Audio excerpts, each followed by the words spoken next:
Hello, I'm Isaac Hayes III, founder and CEO of Fanbase, and I'm here with a very important message.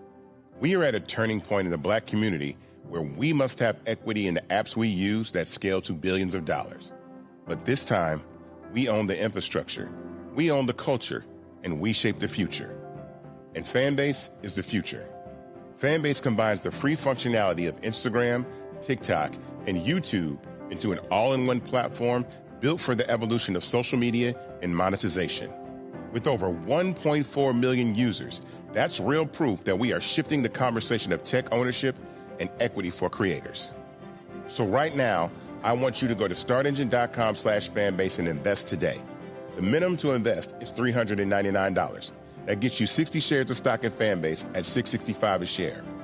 This marks a turning point in Black ownership of social media. If we don't take this opportunity to own social media right now, we will always be customers to our own creations. And that can't go on. So once again, go to startengine.com/fanbase and invest today. We must own the platforms where our voices live, our stories matter, and where our culture drives the world. Thank you. Folks, Black Star Network is here. Hold no punches. I'm real revolutionary right now. Support this man, Black Media. He makes sure that our stories are told. Thank you for being the voice of Black America, Roland. Stay Black. I love y'all. All momentum we have now, we have to keep this going. The video looks phenomenal. See, there's a difference between Black Star Network and Black-owned media and something like CNN. You can't be Black-owned media and be scared. It's time to be smart. Bring your eyeballs home. You dig?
Today, Tuesday, December 16, 2025, coming up at Roland Martin Unfiltered, streaming live on the Black Star Network. A new report from Fair Fight Action and Black Voters Matter warns that nearly 200 Democratic state legislature seats from most of the majority black districts are under threat. We've been trying to tell y'all that. Cliff Albright, co-founder of Black Voters Matter, and the executive director, will also be joining us on the show. Democrats need to stop the infighting and let Texas Congresswoman Jasmine Crockett have her shot at the United States Senate seat. I talked to a Democratic strategist about this very issue. The National Association of Black Journalists has launched its endowment campaign to secure the future of black journalism. Allison Davis, one of the youngest founders, will be here to talk about the organization's history and the future. Fanbase, the creator-first social platform founded by Isaac Hayes III, one day away from closing its equity crowdfunding campaign. Isaac will join us for the last-minute push. Plus, in our Black Star Network marketplace, we're celebrating beauty, self-care, and melanin magic with Cocotique, a monthly subscription box created just for sisters and women of color. It's time to bring the funk on Roland Martin Unfiltered on the Black Star Network. Let's go. He's got whatever the biz, he's on it. Whatever it is, he's got the scoop, the fact, the find. And when it breaks, he's right on time and it's rolling. Best believe he's knowing. Putting it down from sports to news to politics. With entertainment just for kicks, he's rolling. Yeah, it's on go, y'all. Yeah, it's Roland Martin, yeah. Rolling with Roland now. He's funk, he's fresh, he's real, the best, you know he's Roland Martin.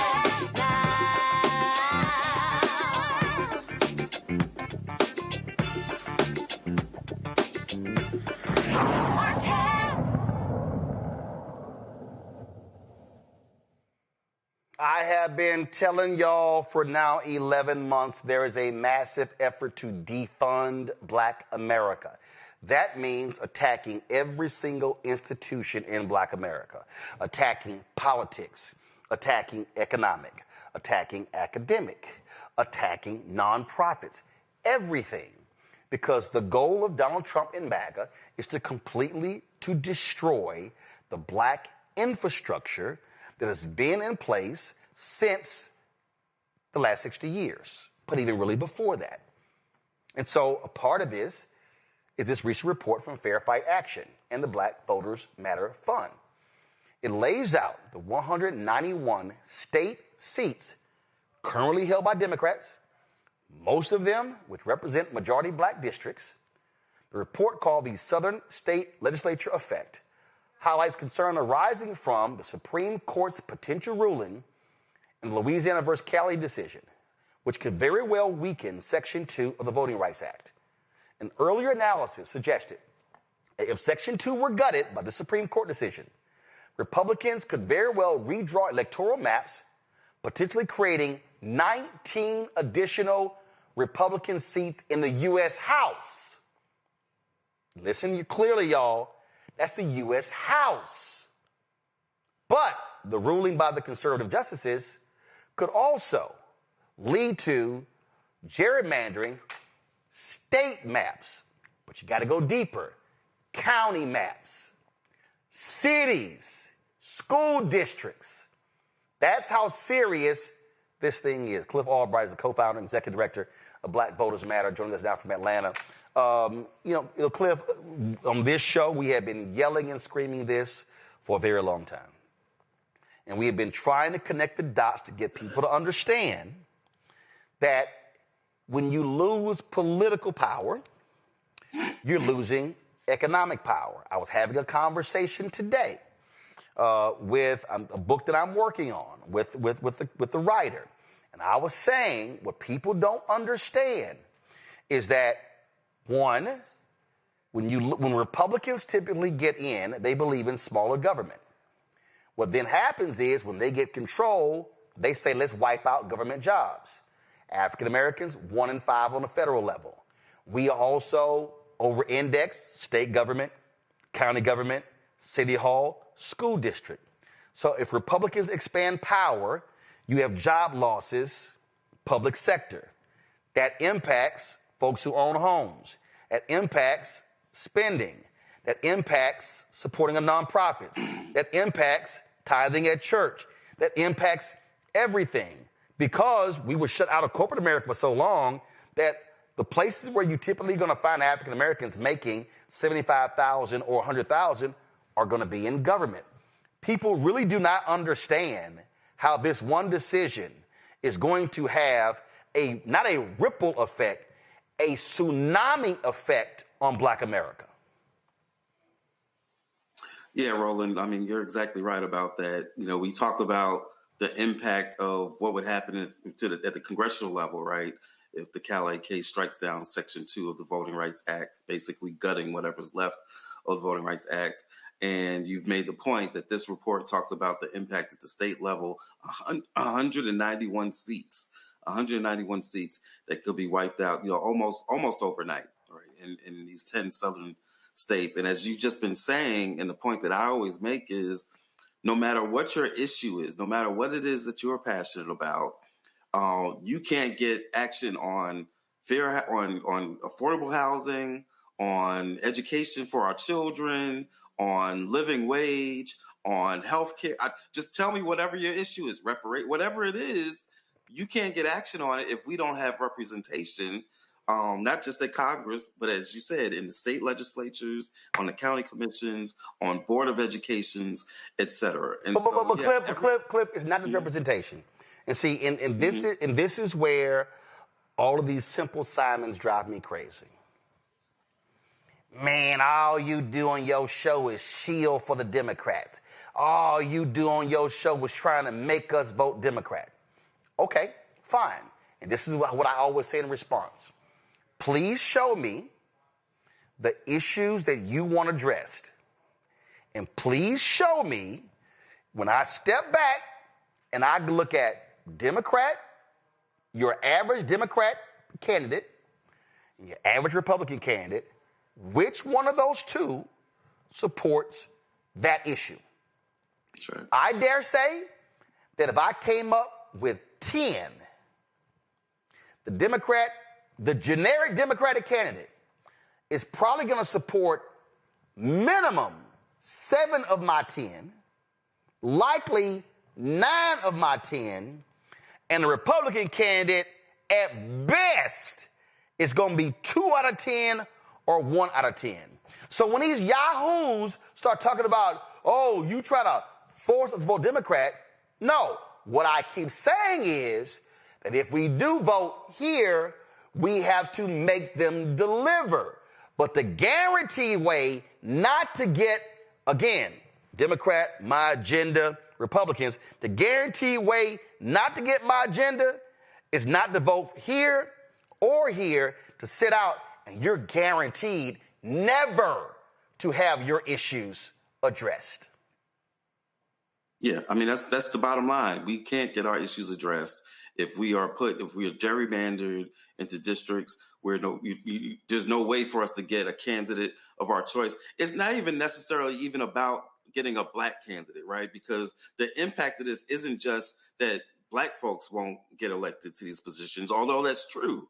But even if you're, okay, well, maybe I can get me somebody who's kind of okay on the issues, who's progressive, they're not Black, but they're okay. No, we would be gerrymandered into districts where we would be so diluted that we simply would not have the power to get any candidate of our choice, meaning any candidate who moves on the issues that we're trying to get movement and on. The Republicans ain't even going to meet with us. See, that's what I keep trying to explain to people. They ain't even going to meet with you. And see, Cliff, we keep trying to warn people. This is how deep this is. Go to my iPad, at least.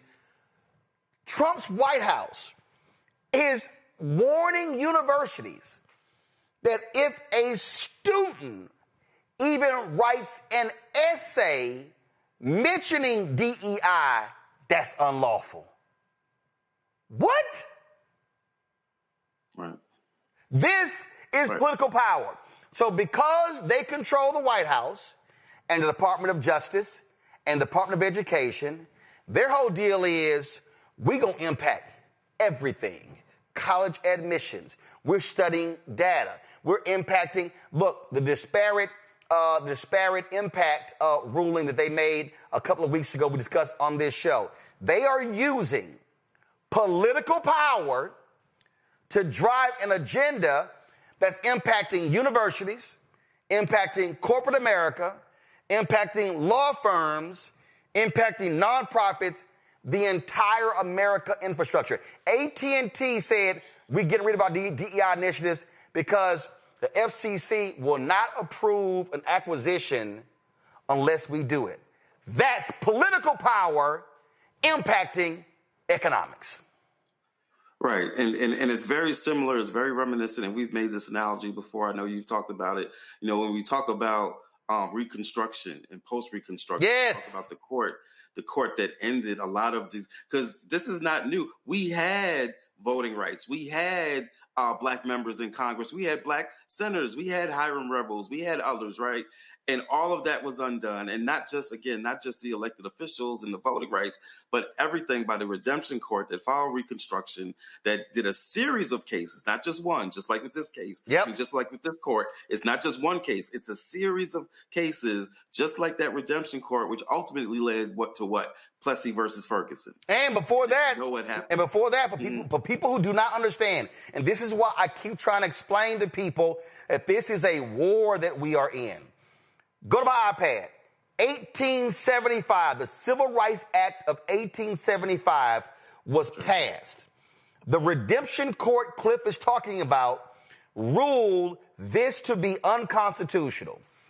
There were hundreds of bills that were offered, civil rights bills, between 1875 and 1957. They were all rejected. The other day, I listened to, because I picked up Cairo's book, Master of the Senate on the LBJ. And they talked about the speech that Senator Hubert Humphrey, this rousing speech that he gave in 1948 at the Democratic National Convention for them to add civil rights to their plank. Not a single bill. So even the 57 bill was massively watered down. But the 1957 Civil Rights Act, which really is talked about because, frankly, it did nothing, that was the first civil rights bill that was passed since the one in 1875. So what people need to understand, do the math. What we are chancing here is with this Cali decision, this on the federal level, the state level, we may be seeing the wiping out of civil rights for 30, 40, 50, 60, 70 years, because they will control the courts and the legislature / Congress. That's right. And we need to make it clear, like, we got to sound that alarm. I was speaking in a panel a couple of weeks ago where I said, look, you know, we don't try to motivate through fear, right? Because, you know, us at Black Voters Matter, we believe in love and joy and culture and power, right? And so I said, you know, we don't usually like to use fear, but I need you to be a little afraid right now. Like, I need you to have a little sense of urgency. I need you to have a sense of this history that we're looking at, yes, that we went through once, but we're not trying to go through again. And so I need you to feel that, but we don't need to sit in that fear, right? We need to understand the urgency, but then we need to snap out of that moment and get to work. And there are things that we can do to push back against this court by keeping this issue alive. There are things that we can do to push back and fight for federal legislation. Even if we don't have the numbers right now, we still need to push for the federal legislation that we were trying to get a couple of years ago, right? That battle's not over. We need to push for state level voting rights. Even in some of these states that are hostile right now, yes, we still need to organize and push for those things. Doggone, if they can try to get Obamacare overturned 60 times when they knew doggone well they didn't have the votes, then we can still push our agenda and keep our issues on the table, because you can't you can't get the harvest later on if you ain't plant the seeds today. And so we need to be doing this work. We need to be organizing for this legislation. We need to be doing rallies. We got MLK Day coming up next month. We need to be using that holiday to commemorate, yes, but to also push for action on these issues that we're talking about. And we got options that we can do. Get connected to an organization, even if it's not Black Voters Matter. Get connected to Fair Fight Action. Get connected to Southern Poverty Law Center. Support LDF that has been arguing many of these cases and doing an amazing job.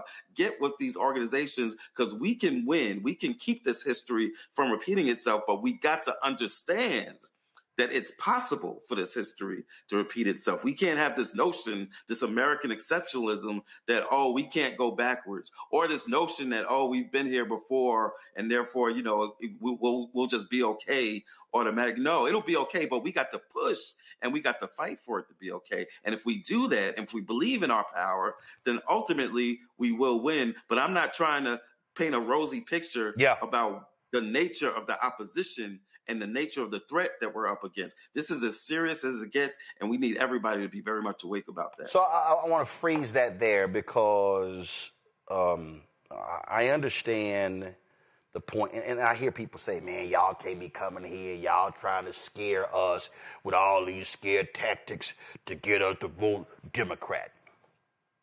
Do you know what the right did? The right used scare tactics to say, if we don't do this, the left, the liberals, the progressives, they gonna control this. They gonna run this. That's what they did. And so what we're doing, we ain't scaring nobody, but we just trying to tell y'all not what we think is going to happen. We're telling y'all what is going to happen. I mean, I have been sitting with this writer for a week. And Cliff, it has been so enlightening, but also frustrating to hear me recite these things and me talking about this book, White Fear, and seeing literally every single thing I said was going to happen actually happen. Yeah. And then I'm talking to certain Black folks, and it's kind of like, oh, yeah, man, I know you said that. I'm like, y'all don't see what the hell's going on? Y'all don't see what's happening? I go back to, y'all, this is real. They are actually challenging universities over the issue of DEI in tests. I'm sorry, in essays. They are driving everything. They are challenging everything. And I think a bunch of us, because you mentioned organizations, this is what I need Black organizations to recognize. And Cliff, I ain't got no problem saying it. We've had a lot of Black organizations that have been stuck in the mud for more than a year. They were not active after Vice President Kamala Harris lost. Black people were saying, hey, where are we going? What are we doing? There are a lot of Black organizations that are sitting in silos, only caring about their business. And what I keep saying is, no, every Black organization must be in a warfare state of mind, because with him sitting in the Oval Office for the next 3 years, we are in the middle of a war.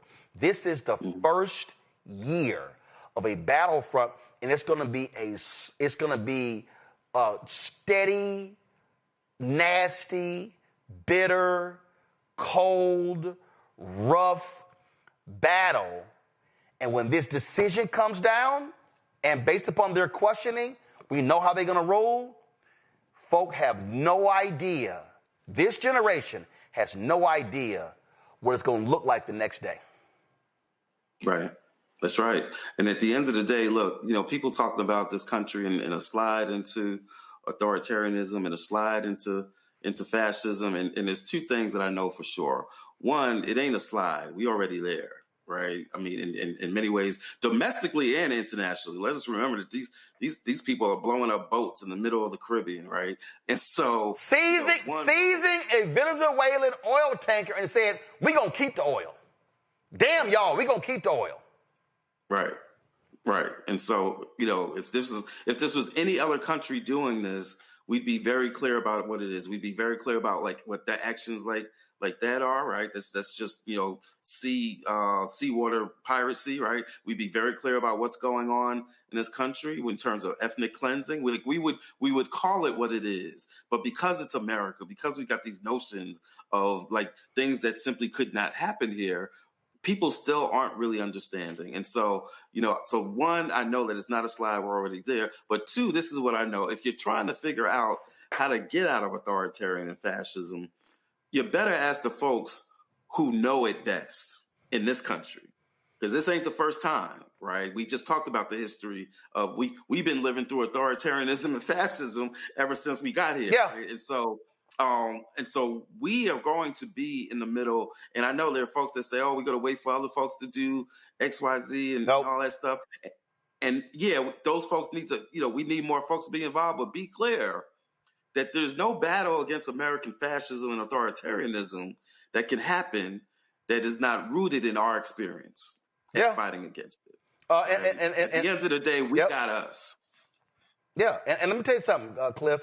I literally was talking to a sister who was an African immigrant who campaigned aggressively for Trump in 2016 and 2020, 2024. And I said to her, he don't give a shit about y'all. I said, I want to be clear. Now, she wasn't aware, because some other things happened in her life. She wasn't aware of what he said about Somalians. But for everybody to understand, this just came down. They've now added 5 more countries where they're restricting them from coming to the country. Now, you see Afghanistan, Myanmar, Chad, Africa, Republic of Congo, Africa, Equatorial Guinea, Africa, Eritrea, Africa, Haiti, Black, Iran, Libya, Africa, Somalia, Africa, Sudan, Africa, Yemen, look at this, Burundi, Cuba, Laos, Sierra Leone, Africa, Togo, Africa, Turkmenistan, and Venezuela. Look at this right here. On Tuesday, they've added Burkina Faso, Africa, Mali, Niger, Africa, South Sudan, Africa, Syria. Look at that. People, South Sudan facing major travel restrictions. They do not want black people, brown people in this country. They want white people. And not just any old white people, right? They bringing over what? The Afrikaners from South Africa. The apartheid whites. That's right. Which, by the way, keeping in mind that's where Elon Musk is from. Oh, my bad. I'm sorry. An additional 15 countries are also being added to the list facing partial restrictions. Angola, Africa. Antigua, that's a black country. Barbuda, Benin, Ivory Coast, Africa, Dominica, Gabon, Africa, Gambia, Malawi, Mauritania, Nigeria, Senegal, Tanzania, Tonga, Zambia, Zimbabwe. This is what they are doing right now. Yeah. Yep. So reach out. If you are watching this, text us, text We Matter to 25225. That's We Matter, one word, to 25225. Hook up with us on our social media, Black Voters MTR, Black Voters MTR. But I'll say it again, this ain't about us. It could be another organization. You want to connect with a local organization? Guess what? We got friends and comrades in like 25 states. Reach out to us and we'll put you in touch with a local organization that you can do some stuff with, right? But we got things that we can do, but we got to do it together, right? We can't do this as individuals. We can't even do it as individual organizations. We got to be in coalition with one another. And I'm going to tell you, coalition is hard, y'all. It is hard work to be in coalition, but it is no longer an option. We have got to do this together. And if we do it together, what our history shows is that we will win. But we got to be clear-eyed about the nature of the threat that we are up against. Based on what you just said, I swear you were listening to my call with this writer. Cliff Albright, I appreciate it, bro. Thanks a lot. All right, man. Going to a break. We'll be right back. Roland Martin Unfiltered right here on the Black Star Network.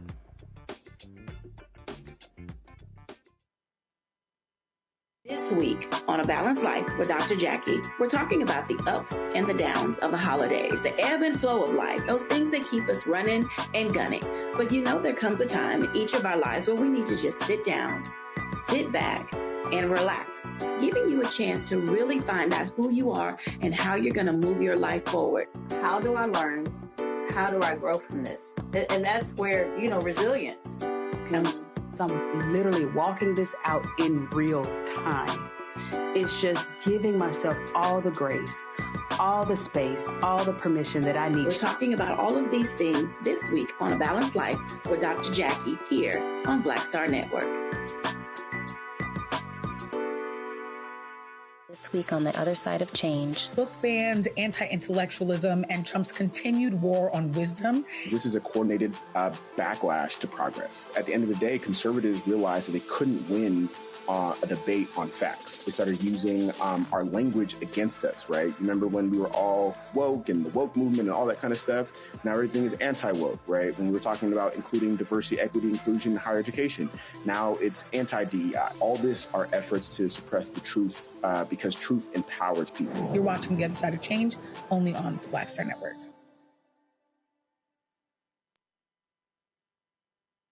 Hello, I'm Bishop T.D. Jakes, and you're watching Roland Martin Unfiltered.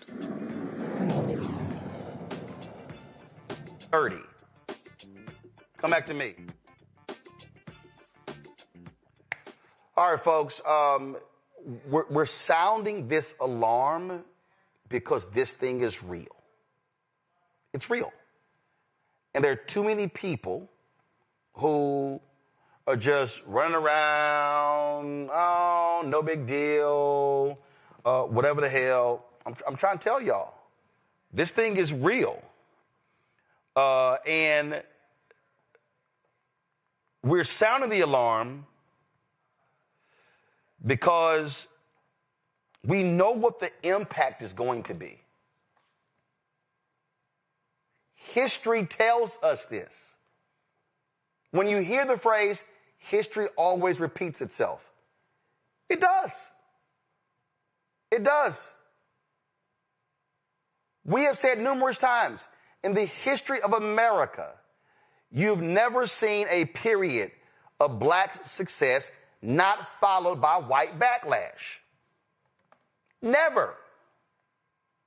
You've never seen it. And so what we're looking at right now is that very thing. And folk had better wake up and realize this. Dr. Mustafa Santiago Ali, former senior advisor for environmental justice at the EPA, joins us out of D.C. Randy Bryant, entrepreneur, author, speaker, creator of the Truthing Game out of D.C. Joel Richardson, civil rights attorney out of L.A., joins us right now. Mustafa, I'll start with you. People need to recognize this thing is real. What's happening right now is before our very eyes. It's going down. Yeah, and the way you and Cliff framed it out is the exact way. All you have to do, I always encourage folks to please read. Because when you read, you have a better understanding of what transpired in the past so that you're prepared for what could happen in this moment. And it is about the backlash, right? It's about the black political power that has been garnered over the past couple of decades, the changes that have been able to be made, even though we still know that there was many things that we still needed to improve upon. But if you actually are a student of history, you don't even have to be a student of history. If you want to watch a video, you can watch a video. Or if you want to read, you can read. Go back. I can't hear myself. You were talking about education. You were talking about education earlier. When you go back and look what happened after the Reconstruction era, you actually had federal support for black education collapse that was intentional. Everything with the Freedmen Bureaus, they attacked that as well. Legal segregation was codified. So when we talk about Plessy versus Ferguson back in 1896, all of that was a part of the reaction to black power, to black folks being able to get educational systems in place. You had a short amount of time there where folks who were illiterate, who were then able to garner the information, to be able to learn to read and write. And that made folks scared because then people's expectations began to rise and they began to demand basic amenities, if you will. You saw massive disinvestment also after the Reconstruction period around literacy. You literally had schools in counties, black schools that were shut down. It might have been the only school, and they would shut those down because they understood the power of education. And it all goes back to the Reconstruction era when, we finally had black folks in office, both on the local level all the way up, who were beginning to move our agenda forward and to make sure that there was actually some equality and some justice. So you're seeing the exact same playbook. When we used to talk about Project 2025 a couple of years ago and no one wanted to pay attention, and then we talked about Agenda 47, all of this stuff comes back from history of the things that white supremacists have done in the past. They went back and got many of those same actions and brought them forward and put a 21st century veneer on them. So instead of the Ku Klux Klan coming and burning something down, they burn it down through the laws that they put in place and through limiting access for you to be able to push back. So that's exactly what's going on in this moment. Yeah, I mean, it's amazing to me, Joe, and maybe, again, I guess it's because people don't actually read, that folks don't see what's going on. Not understanding that, yeah, you had the 14th, 15th, 13th, 14th, 15th amendments were the Reconstruction Amendments, led by radical Republicans. Go back. This is on Senate.gov. Charles Sumner, Republican from Massachusetts. He had a heart attack. He was 73 years old. He says, they said that Sumner predicted that the Civil Rights Act would be the greatest achievement of Reconstruction. Very few measures of equal importance have ever been presented, he proclaimed. He was dying. He said, "Don't let the bill fail." The dying Sumner pleaded to Frederick Douglass and others at his bedside. "You must take care of my civil rights bill." It got through. It was passed in 1875, 38-26, but just 8 years later, you see it right here. Supreme Court declared the law unconstitutional in 1883. In a consolidated case known as the Civil Rights Cases, the court found that the 14th Amendment to the Constitution granted Congress the right to regulate the behavior of states, not individuals. The decision foreshadowed the 1896 Plessy v. Ferguson decision, in which the court found that separate but equal facilities for blacks and whites were constitutional. What we are seeing, Joe, right here is a hard right Supreme Court literally gutting numerous civil rights, voting rights protections.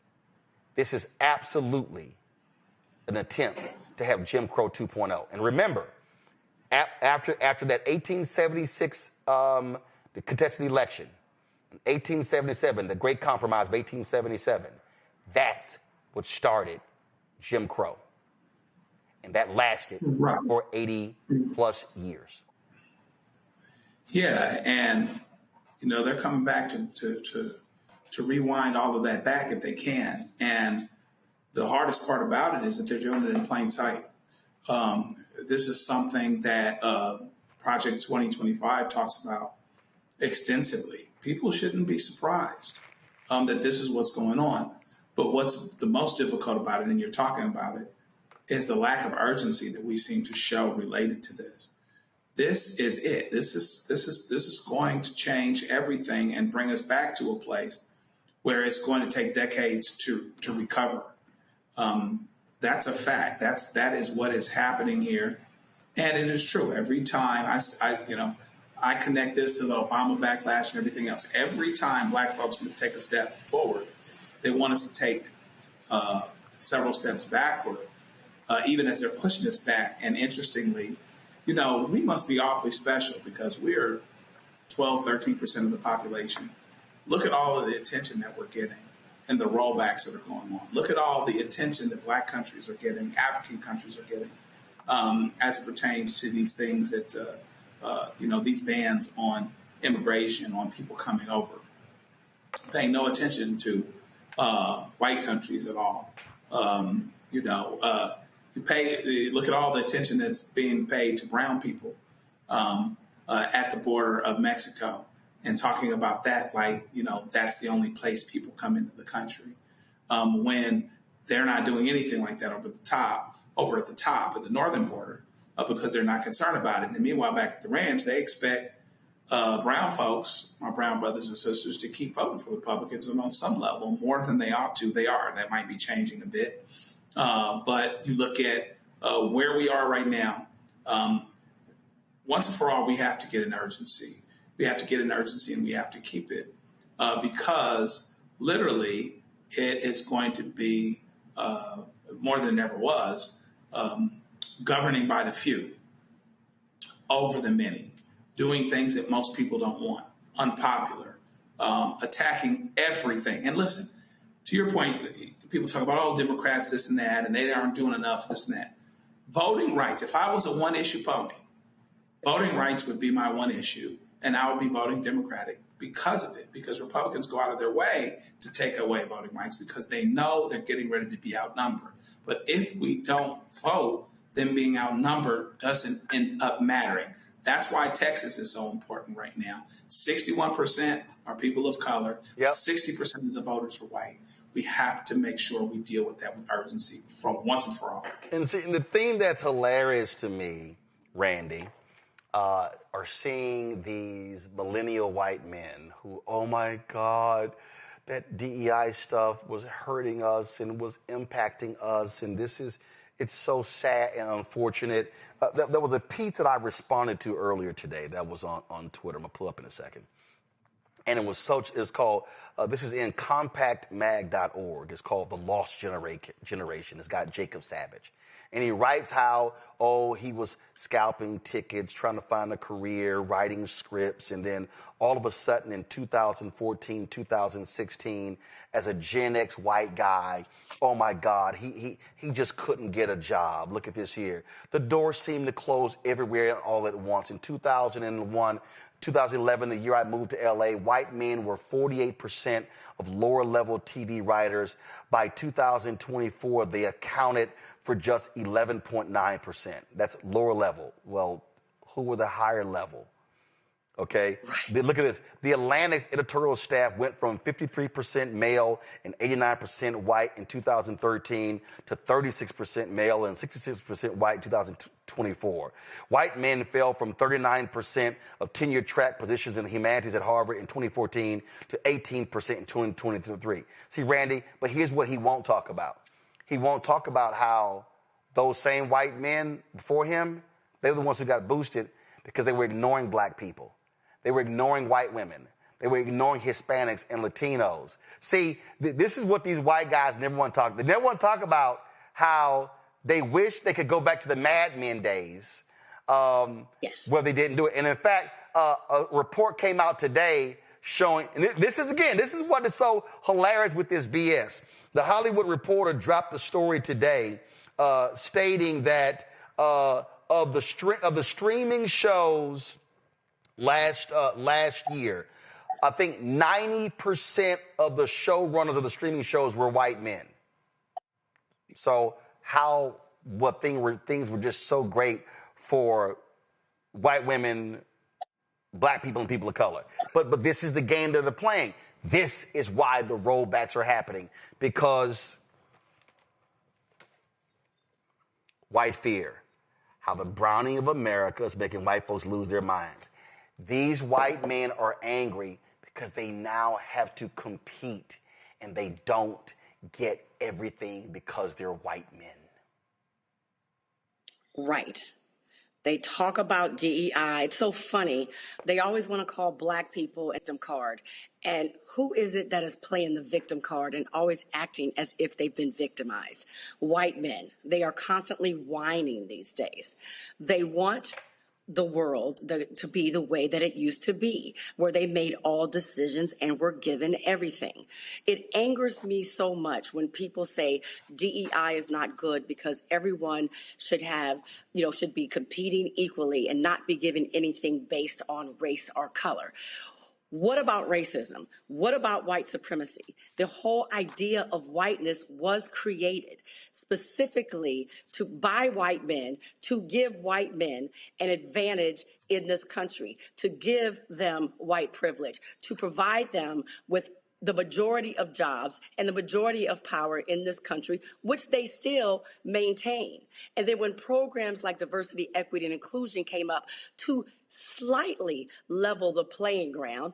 And let me say this, in the article you just stated, what's happening in these Hollywood studios, they always want to blame black people, but I promise you, they specifically kept saying white males, because still those jobs that were obtained by DEI programs were for the most part given to white women and then other women of color. It benefited black people the least. Yes, it was a benefit, but the least. And so, as you state, They're so fearful because now we were trying to create a system that all people could at least be considered, all people who were equally qualified, and they now have to compete, and they don't like it, and they're whining, even though they still have the majority of power and money in this country. And so they are systematically pulling back all DEI programs. And I really want people to understand the severity of it.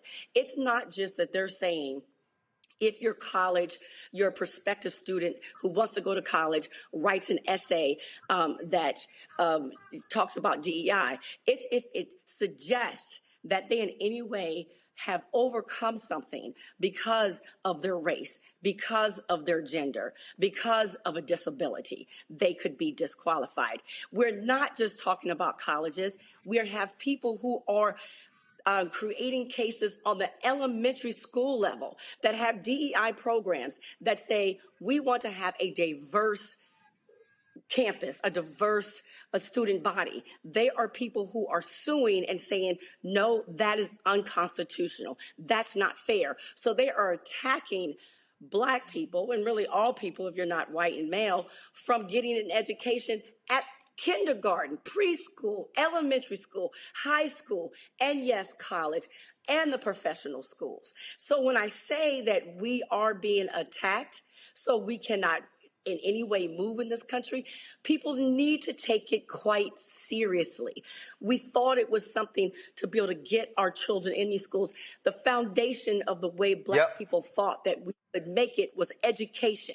We always said, get something in your head, but they're making it where it's virtually impossible for us to do that and understand it is strategic, it is planned, it was written out. So that is in every area. They are attacking us. And we cannot win a fight or a war if we don't recognize that we are at war and we are being attacked. Absolutely. And it's happening in politics. We come back, quick break. We're going to talk about what's happening in Texas. Well, all of a sudden, folk want the Black woman not to be in the race because they are sure that a white man could actually win it. Or even Latino man. It's all over. It's how stupid it is, y'all. I'm going to break it down next on Roland Unfiltered on the Black Star Network. Said the quiet part out loud. Black votes are a threat, so they erased them. After the Supreme Court gutted the Voting Rights Act in 2013, Republican legislatures moved fast. New voter ID laws, polling place shutdowns, purges of black voters from the rolls. Trump's Justice Department didn't stop it. They joined in.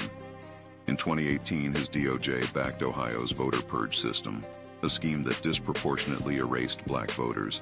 Their goal, erase black votes and political power. Yeah, that happened. These are the kinds of stories that we cover every day on Roland Martin Unfiltered. Subscribe on YouTube and download the Black Star Network app. Support fact-based independent journalism that centers African Americans and the issues that matter to our community.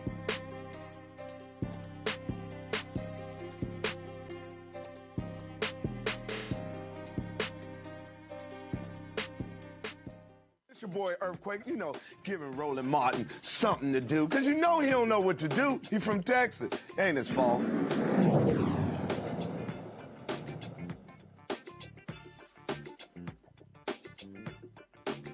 All right, y'all, a week ago, Congresswoman Jasmine Crockett announced she's running for the United States Senate, and all of a sudden, man, the haters and the bots all of a sudden came out, and they're talking about Israel and Gaza and all these issues, and now you got a bunch of people saying, oh, my God, there's no way the black woman can win. Oh, my God, she is just too divisive. Oh, my God, we don't like how she talks, and you read the comments that we're going to lose. We're guaranteed to lose. I'm sorry. Texas has not voted for a Democrat statewide since 1994. That year, 4 Democrats won. They ain't had one since. Not one. So I'm trying to figure out how you somehow are guaranteed to win. Now, here's the deal.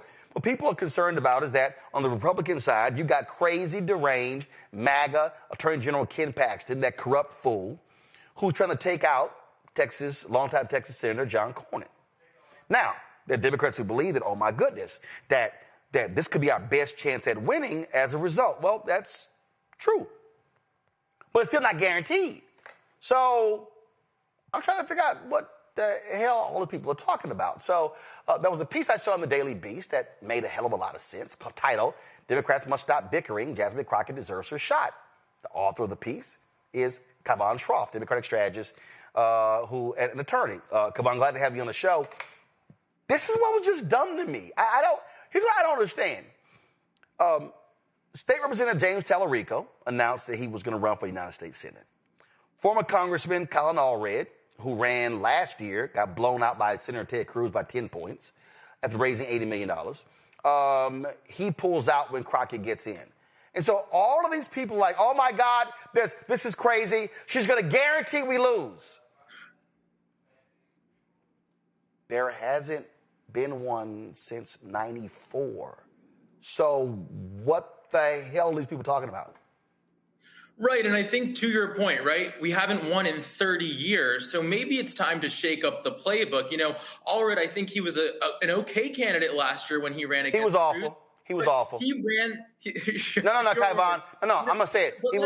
He was awful. He did not. It's the same old moderate playbook of trying to win those swing voters at the margins. There you go. And that hasn't worked for Democrats time and time again. And so why not try something new? And I will say, you know, there's a lot of discourse online, as you noted, but when you have a candidate that's digitally viral all the time, like Jasmine Crockett, that says she wants to expand the tent, reach new voters who are disengaged. By the way, the last midterm cycle in Texas, 2022, 10 million registered voters did not show up. So this is about mobilization and reaching those folks. And then third, candidates that speak truth to power, call out MAGA. When it's a Graham Plattner, when it's a Zoran Mamdani, when it's an Afton Ben, when it's a white person or a man, they get anointed the future of the party. When it's Jasmine Crockett, suddenly everybody's pearl clutching and she doesn't even deserve to get in the primary. By the way, when have you ever heard this said about a white man? She shouldn't get in the primary because she's going to win the primary. That's the problem people have with her. Right. So I'm sitting here listening to these people. And so I pulled up some stuff and I was like, okay, let me take a look. So if I go to, I was sitting here, let me try to find it. Because I was trying to pull up all the names. And so let's see here. And I wanted to pull up, like, who ran last time? And I wanted to see, so we know Beto O'Rourke ran against Ted Cruz in 2018. He lost. Then Colin Allred, and let's be real clear, there were a number of people who ran in the Democratic primary in 2024. Colin Allred did not run unopposed.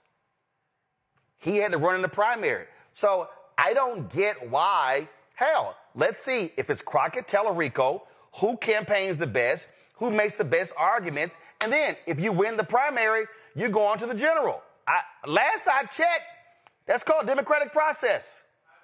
Right, and I think this is an argument we see from the far left all the time, which is that they don't feel like they have to pay their dues to the Democratic Party. And I don't mean the establishment, I mean the voters and the organizers and the local folks who show up and do the work every single day, not just around an election. And whether it's Bernie Sanders or somebody else, they think they should just get to skip to the end. They don't ever have to win a primary, and everyone has to listen to them. And I think the other dynamic we're seeing here is, sure, some of the takes in post-2024, and I heard you talking about this in the previous segment, have focused on woke and DEI and culture wars. What's more of a culture war than saying we can't let a qualified black woman run in a primary because she's unelectable?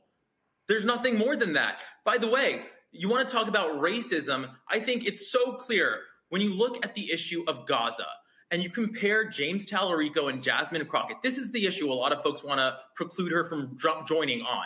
They pretty much have the same position. The only difference is James was pretty much irrelevant. He wasn't in Congress. He's not in the Senate. Nobody cared what he thought about the issue, but when he's spoken about it, he's been aligned with Jasmine Crockett. So to say that's your deciding issue against the black woman, of course that reads as racist. Actually, so I just pulled this up. This is right here. Colin Allred, this is just last year, Kavan. Colin Allred defeated 8 other candidates in the Democratic primary. There were 9 people that ran. Oh, including State Senator Roland Gutierrez, he's Latino. Carl Sherman, who's African-American. You had some white candidates, too. It was 9 people running. So we're losing it because some people, they think, like this one guy posted, James Tallarico is a dream candidate. And I said, can you define for me how he's a dream candidate? I'm still waiting. And again, this is not shading Tallarico. I've been to, first of all, I'm from Texas A&M graduate, okay? And I went down to the state capitol. Tallarico was one of the biggest voices against Greg Abbott's stupid scam voucher bill. I sat with Tallarico in his office and made a video with him. Okay, I'm not opposed to the guy. What I'm opposed to are these ignorant Democratic progressives, and most of the ones I see talking ain't even from Texas. They got no vote whatsoever, opining on a Texas primary when they don't know shit about Texas. And also, it is interesting, right? I agree with you. I think James Tallarico brings some different ideas and a different approach to the table, much like Jasmine Crockett. And so the idea is we have 2 candidates trying a new approach, trying to reach new voters with a different message. Let them both get out there and communicate instead of forcing somebody out of the race before they've even had the chance to compete. And I will say the other thing that seems so messed up about this conversation, for lack of a better word, is that the idea that Jasmine Crockett is so dumb that she got tricked or duped into joining this race.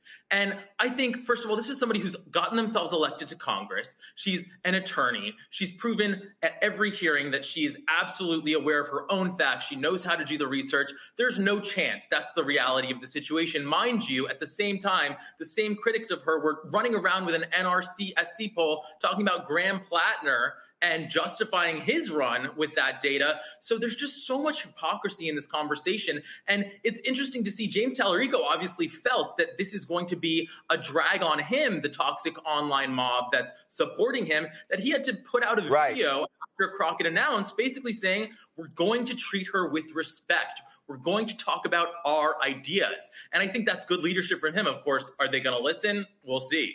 Kaivan, I got another one for you. The 2020 Texas Democratic primary.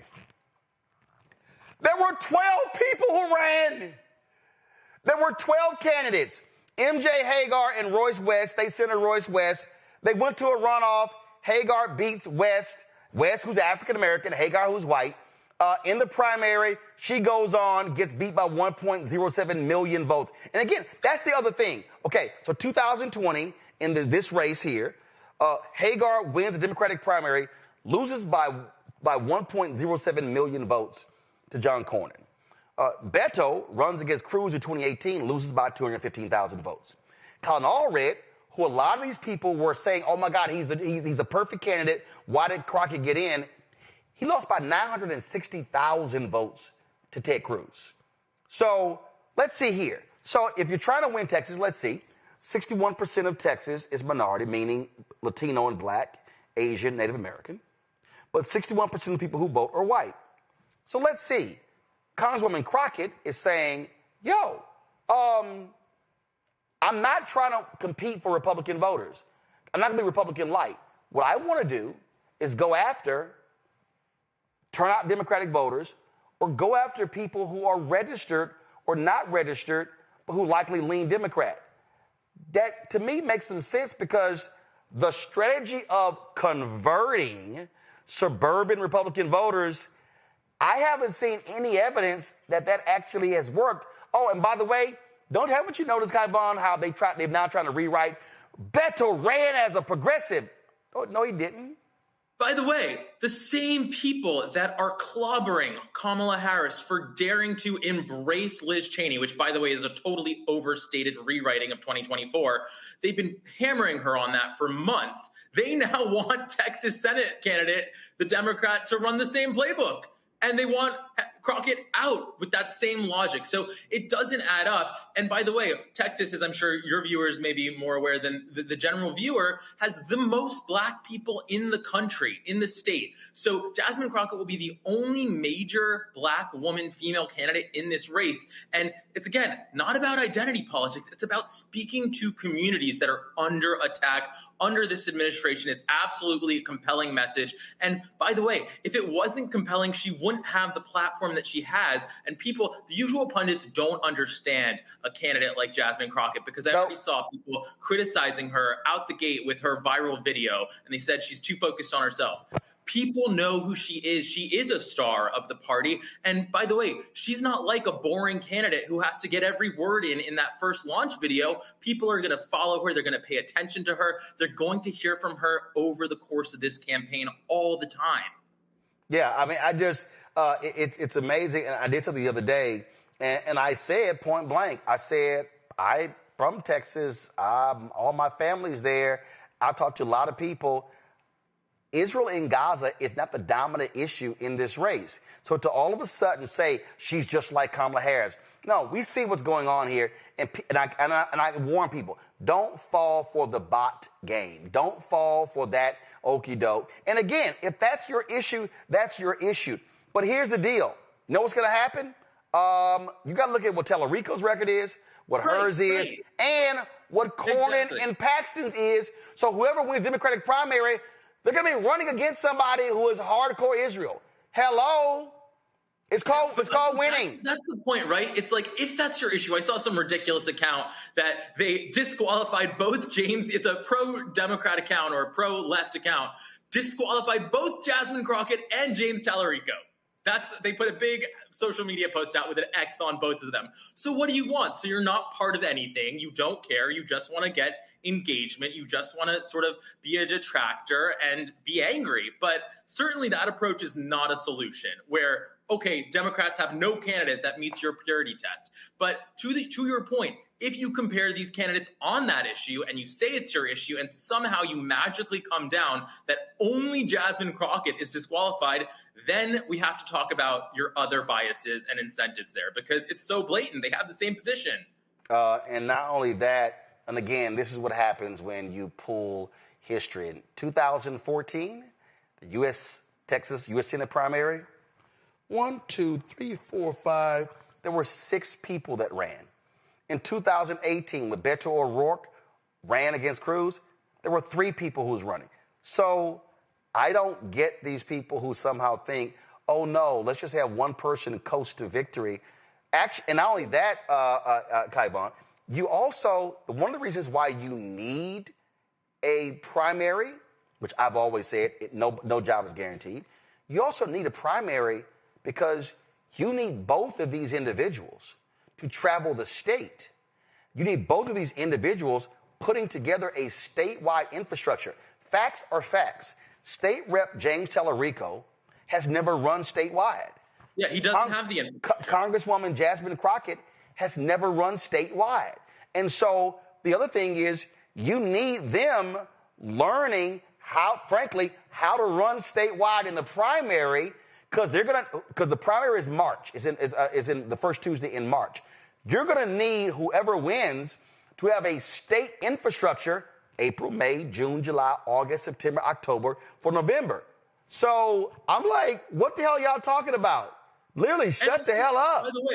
By the way, I don't understand the people that think James Tallarico would have this locked down. He's exciting. He's viral. Yes, like, have a bunch of people seen him go viral in 30 to 60 second clips, sort of doing Bible jujitsu on Republicans and saying, oh, you say this about the Bible, here's what it really means. And like, do I like to see that every once in a while? Sure. Is that going to carry him through a general election and a Senate race? Is he good in a debate? Can he actually throw a punch? I haven't seen any of that. So I'm not saying he's a bad candidate, but a primary will at least test both of them. And the reality is, Jasmine Crockett has a lot of the skills that we've seen are effective. And by the way, she may be running against a major criminal, right? Ken Paxton. So she would be well positioned to prosecute that case uniquely. We haven't seen that skill set from James.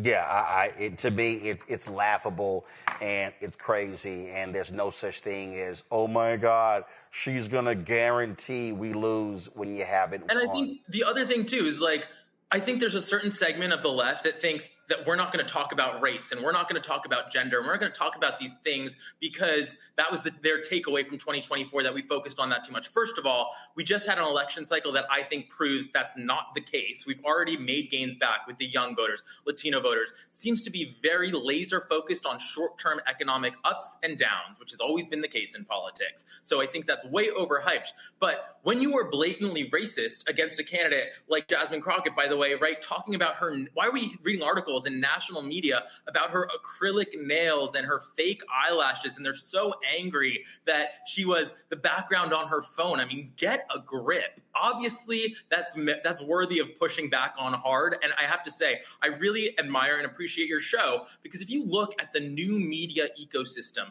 that Democrats have built, it is so non-diverse, and they are losing the perspective on so much of the party and the base of the party on these issues. Well, it was interesting. Just today, I saw this graphic that somebody posted that was very interesting about all of these Democratic candidates who want to run for president and the podcast that they were appearing on. And I saw it and I was like, that's interesting. We're not mentioned. And at least 5 of these people have been on this show in 2025. So I DM'd and tagged the person who put the list together and said, you listened to 431 podcasts. How many of those were black? I'm still waiting. I'm still awaiting an answer. I'm just saying, you go to the Midas Touch Instagram page, right? That's the main outlet for Democrats right now. How far do you have to scroll to find a black face that's not Barack Obama? And again, that doesn't mean that we need to cancel those folks or that we can't watch those folks, but it does speak to a lack of strategy, right? It's not about DEI. It's not about woke. It's about wanting to win.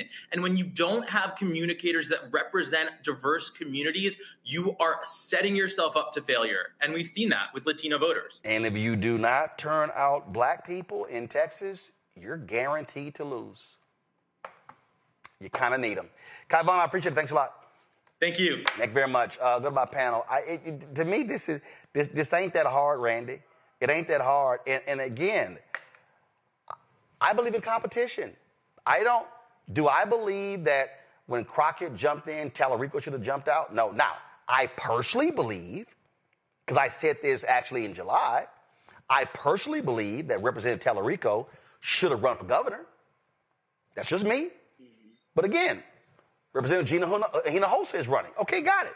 So I don't get these people, but the level of attacks on Congresswoman Crockett were very clear, and to me was absolutely outlandish and crazy.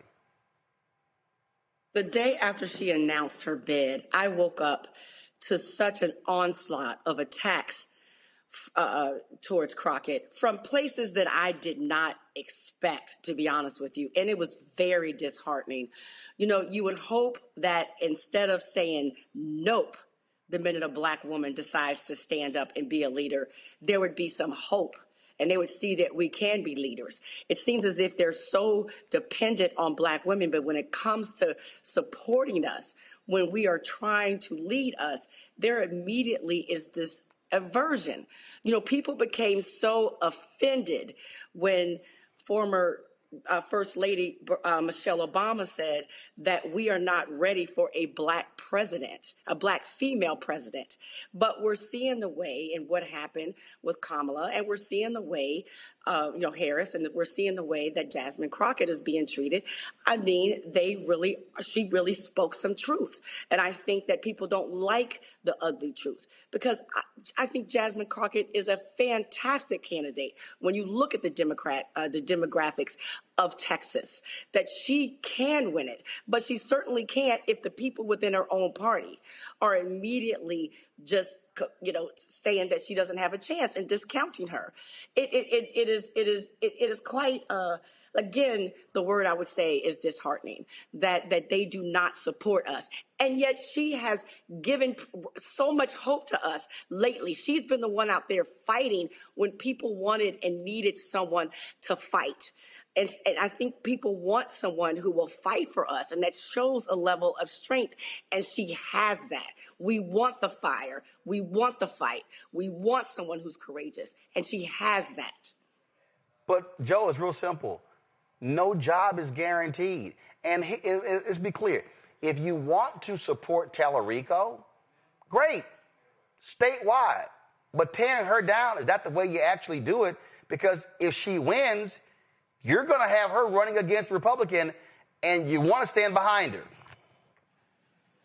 Right, absolutely. And, I like Tallarico a lot. I've seen him on this show. And, he's got his head together in a good way, and he does some things that a lot of people out there don't do. I think him and Jasmine Crockett, end up making each other better candidates, actually, even though there's an idea maybe he should have run for governor. But that being said, I think they end up making each other better candidates. And in any event, people shouldn't be coming out of a bag because of sisters running, okay? And here's the deal. Like, it ain't like, again, the Democrats can say, we haven't won one since what? In Texas since what? Ann Richards or whoever it was. It's not like they can say, well, let's get the white guys back because the white guys are the ones that are winning. No. Right. Nobody's winning. So they got to do something different any way you look at it. And why not have somebody up in there that's fighting and that's doing what needs to be done and that can connect to people? So, and then let the people decide. But there is some fear that the Republicans have. The Democrats fear that they fear that she'll lose. But maybe they also fear what the Republicans feel. There's some white Democrats out there that don't want the sister to win, maybe. And so let the people decide. Let all the people decide. And the great thing about Jasmine Crockett is that I think she can bring more people to the table to vote.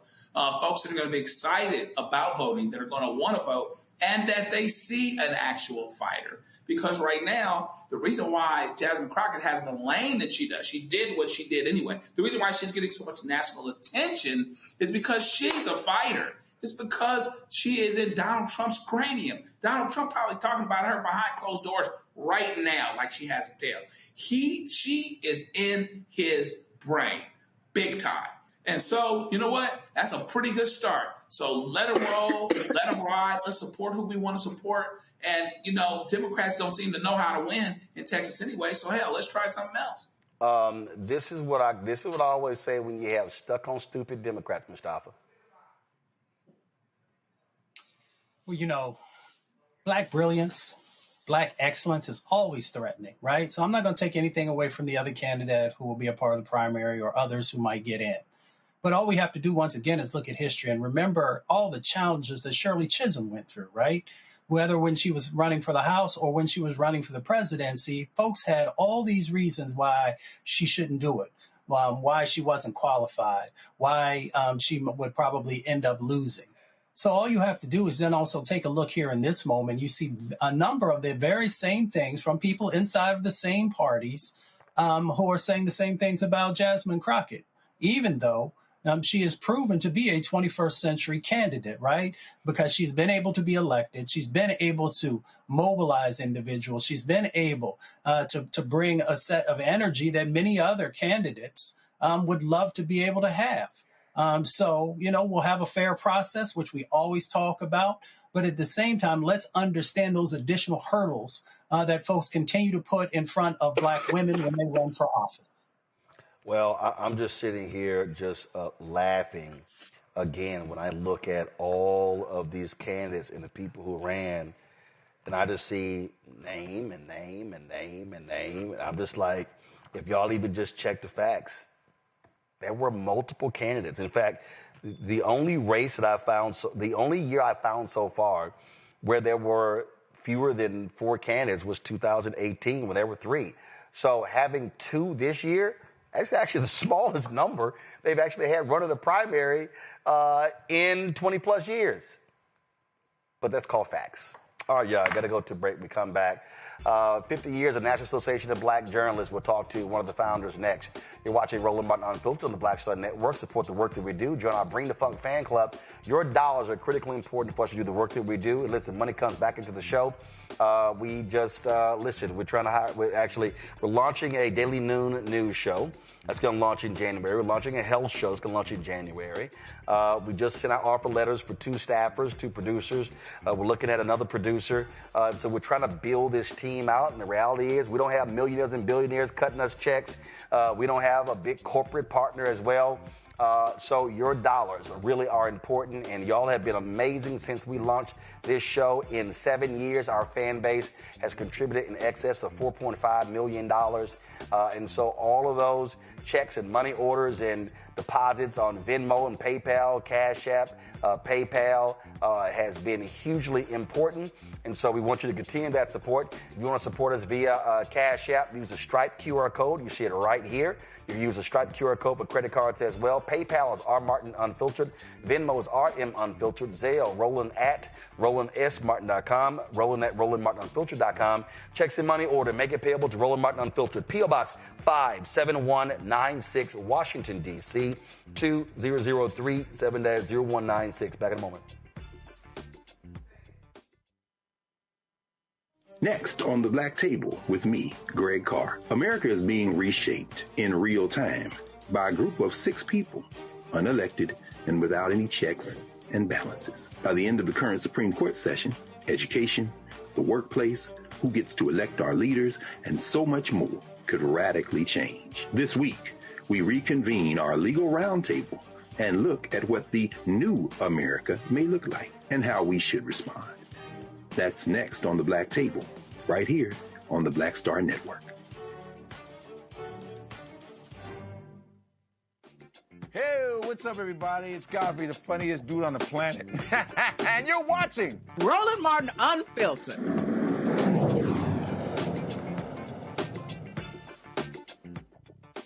Folks, black journalists absolutely matter. And so that has always been the goal, the National Association of Black Journalists advancing the issues. But what happens when, frankly, we return back to how things used to be? We are seeing a dramatic drop in black journalists all across this country. We're seeing folks laid off. We're seeing all sorts of consolidation happening in the news industry. And so what is the path forward?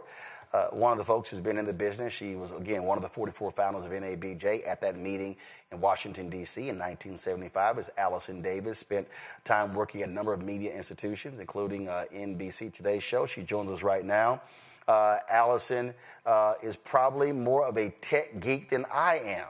That's and probably by. Oh yeah, I have something new to show you. I knew you had something. I knew you had something. I have something new. Hey, I got a little something new to show you. What is that?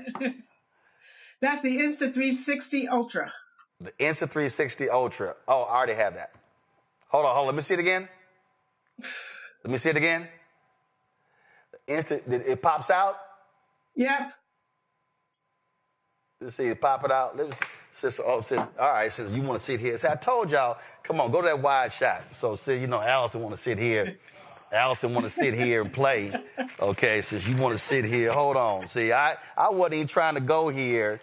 Let's see here. You mean that Insta360 right here?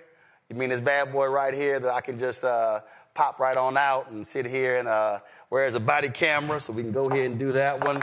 Oh, that DJI Action 6 is on order. It'll be coming in real soon. Let's see. Let me see. Hold up. Sis, you're going, let's see here what I got. So, I carry. See, y'all got to understand, I'm always ready for something. See, so we go back. So this is the DJI Action 2 right here.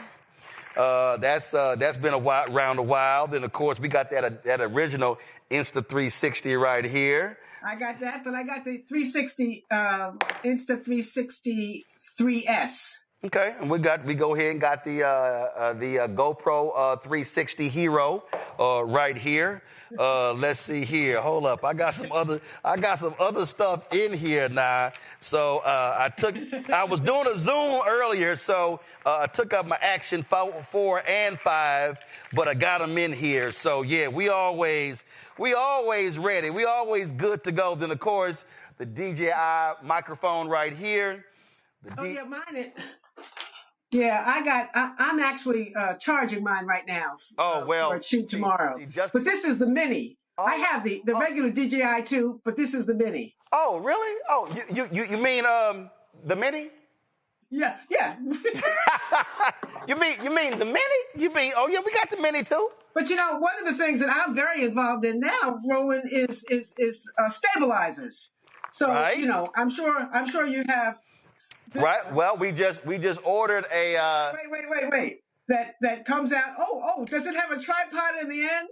Oh, who cares about that? Does it have a tripod? Oh, hold up now. See, y'all. It does not. See, Allison, you're going to sit here. Let me just go. Since you just want to go ahead and show off. You mean like something like this here?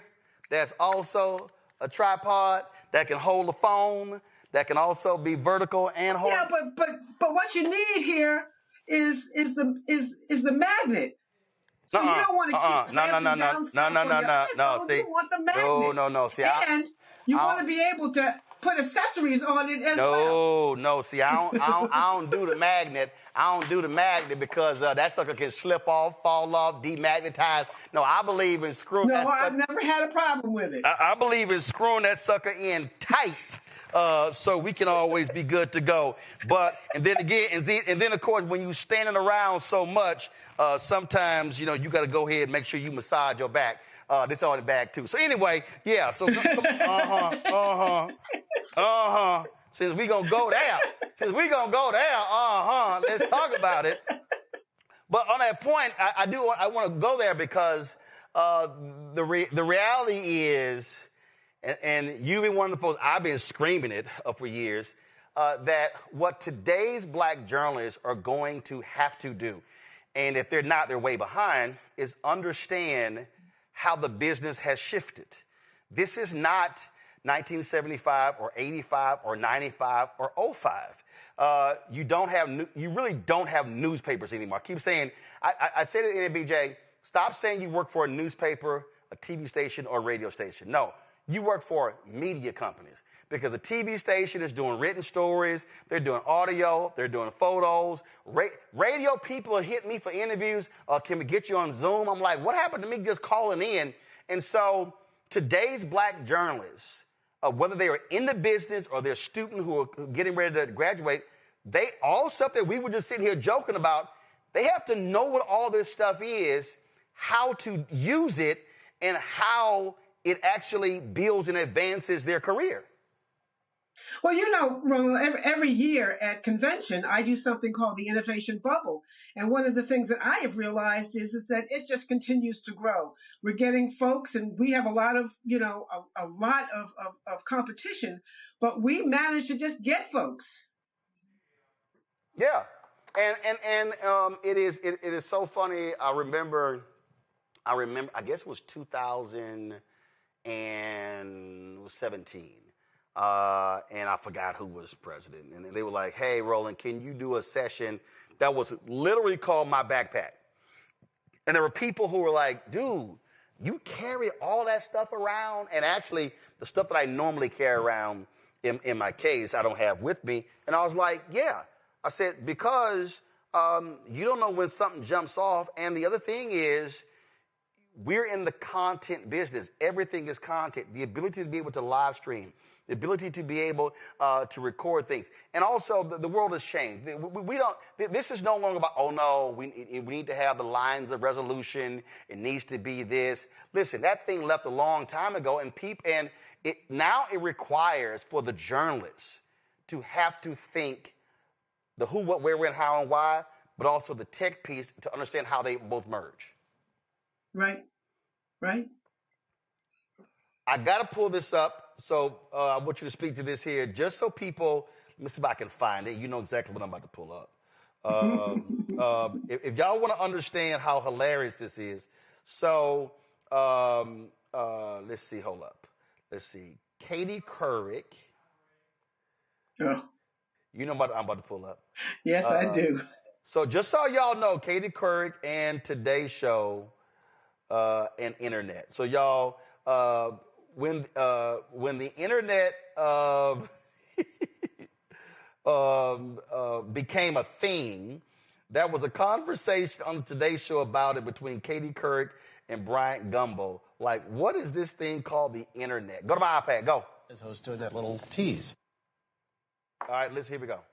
Back now at 56 past, I wasn't prepared to translate that as I was doing that little tease. Oh, that's that little right. mark with the A and then the ring around it. At. See, that's what I said. Mm-hmm. Katie said she thought it was about. Yeah. Oh. But I'd never heard it. Around. I'd never heard it said. I'd always seen the mark, but never heard it said. And then it sounded stupid when I said it. Violence at NBC. I heard around or about in the lunchroom the other week. There it is. Violence at NBC. GE.com. I mean. Well, Allison should know. What do you is say internet about Allison? anyway? Internet is that massive computer network, the one that's becoming really big now. There, Katie Couric say, Allison should know. Well, this is Allison she was talking about. That was 31 years ago. And now, Allison, we're at the point where literally AI is taking video and taking stuff and turning it into written stories. It's improving the quality. It's taking a photo and turning it into a video. It has to blow your mind every time you look at that clip and to know how crazy things have gotten in the last 31 years. No, absolutely. And I have to tell you that, I do spend a lot of time looking at AI, dealing with AI. I'm also someone who judges scholarship applications. And I'm also noticing how those scholarship applications are being used, how they use AI. I mean, there's one scholarship application that I review on a yearly basis. And truth of the matter is that there are 5 essays. And 4 of those essays are the most amazing, literal, it's like Shakespeare. And then the 4th one is their own writing. And you can tell that they have used AI. So I think that's really... So let me ask you a question. When you see that, do you penalize those who are using AI to that extent? I identify it. It's not up to me to penalize other than to say, this person has used AI. And most of the scholarship organizations now are asking that question. They, do you suspect AI? And when I do suspect AI, I will say that. I'm not the only judge, though. Well, I'll be penalizing because, again, original thought is kind of important. On that point, when you look at where NABJ is, and I was having this conversation earlier with Cliff Albright. He was talking about how organizations are going to have to come together and then begin to work together. What I keep saying is that our black organizations cannot survive living in these silos. That we're going to have to say, hold up, what are y'all doing? So if you're a business group, okay, how do we partner with you? A tech group, how do we partner with you? As opposed to trying to figure out ourselves, because you have all this capacity, we have to be utilizing our expertise, and it has to be moving this way as opposed to just sort of living in our own world. Your thoughts on that?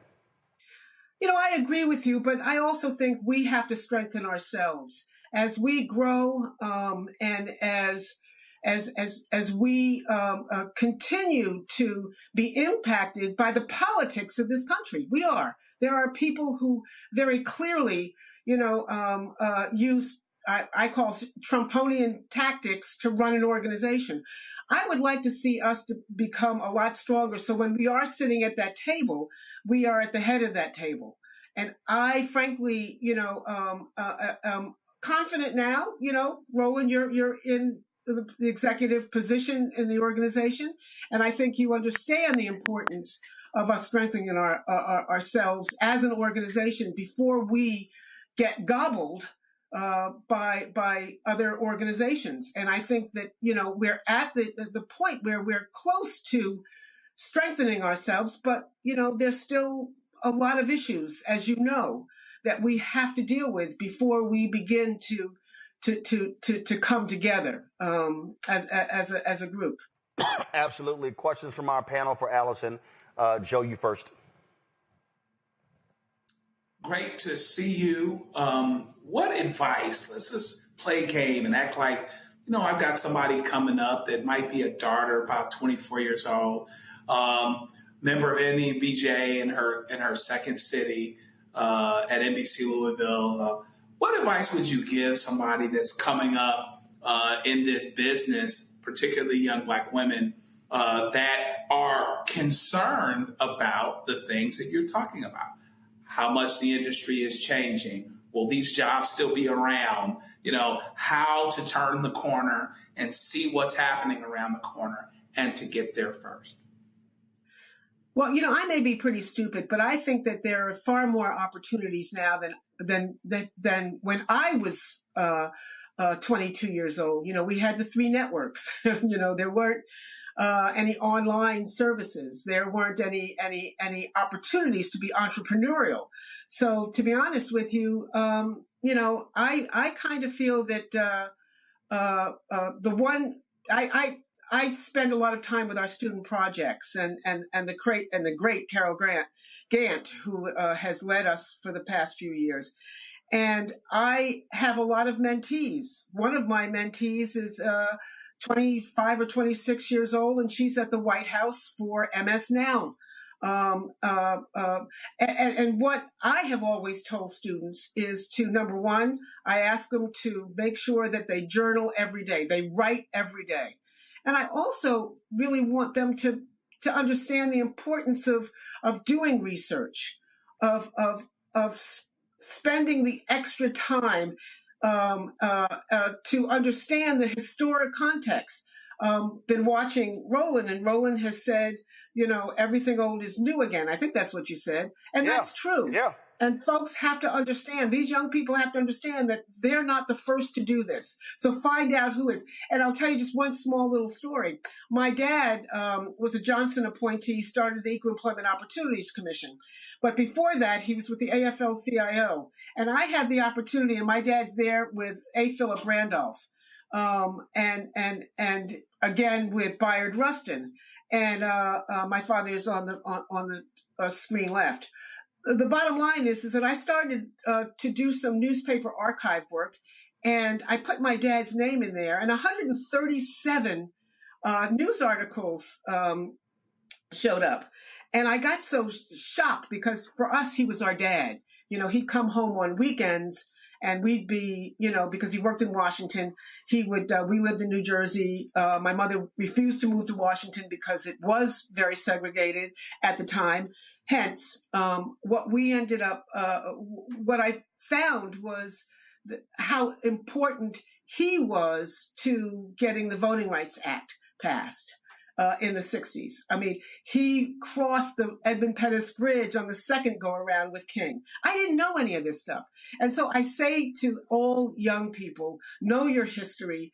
There's so many ways that you can find your history. And so find your history, know your history, and tell your history along with your present. Randy? It is so great to have you here. Now, because of the internet, we're seeing, the news, we receive news differently. Of course, we don't have the 3 stations we used to have, and we have independent people out there sharing the news. And I have been happy to see that many people who are non-Black are interested in issues that affect the Black community. Knowing that, why do you think Black journalists matter, though? Is there a difference? Why do Black journalists matter? Absolutely. Black journalists matter because we can uniquely tell our story. We don't have to, at least most of us don't have to acquire cultural competency, as it relates to Black folks. We are already culturally competent, I hope. And hence, I feel very strongly that we are the best storytellers of our story. And also you have to remember that, and this is what's scary, there are going to be some states that white school children will never learn ever learn that there was slavery. I don't trust our story with people that don't understand our history. Great point. Mustafa. Miss Allison, it's wonderful to see you. You always give a master class at least a few times I've been around when I heard you speak. I believe it was, 1827 when Freedom's Journal was launched, if I'm correct. March 16th, 1827. Mm-hmm. The role of journalists then had a significant role, and the role of journalists now have a significant role. Do you see similarities between when we first launched and where we are today? Oh, absolutely. Yes, there are similarities. I think that both, the folks in the 1800s and the folks now are after truth. And I hope at least that, our new generation is after truth. I know we were. I will tell you, my background, I before NABJ, I was in the Panther Party in Boston, and I will tell you, I was a journalism student, but I wasn't a journalist, and I remember so vividly, certainly reading about the history of Blacks in journalism, and understanding that that they had gone through tremendous struggles. And I felt very strongly that I needed to go through those same kinds of struggles and recognize, what we were up against, and what I would be up against as a working journalist. And I do believe that has not changed. At least it certainly hadn't changed with many of my fellow founders that I've known through the last 50 years. Generation. That's one of the reasons why we launched our Jubilee Endowment Campaign. The target goals over the next 4 years is to raise $15 million. And to your point, Allison, about how we have to also look inward. We created a golden circle. The goal is to get 100 members of corporations. If they contribute $100,000 each, that's at $25,000 a year. That would raise $10 million of the $15 million endowment right there. And so that's really what the target goal is. I have been saying that with these attacks on DEI, with what's happening in Washington, D.C., how they are attacking corporations, Black organizations, African Americans who are members are going to have to do more as individuals to support our institutions.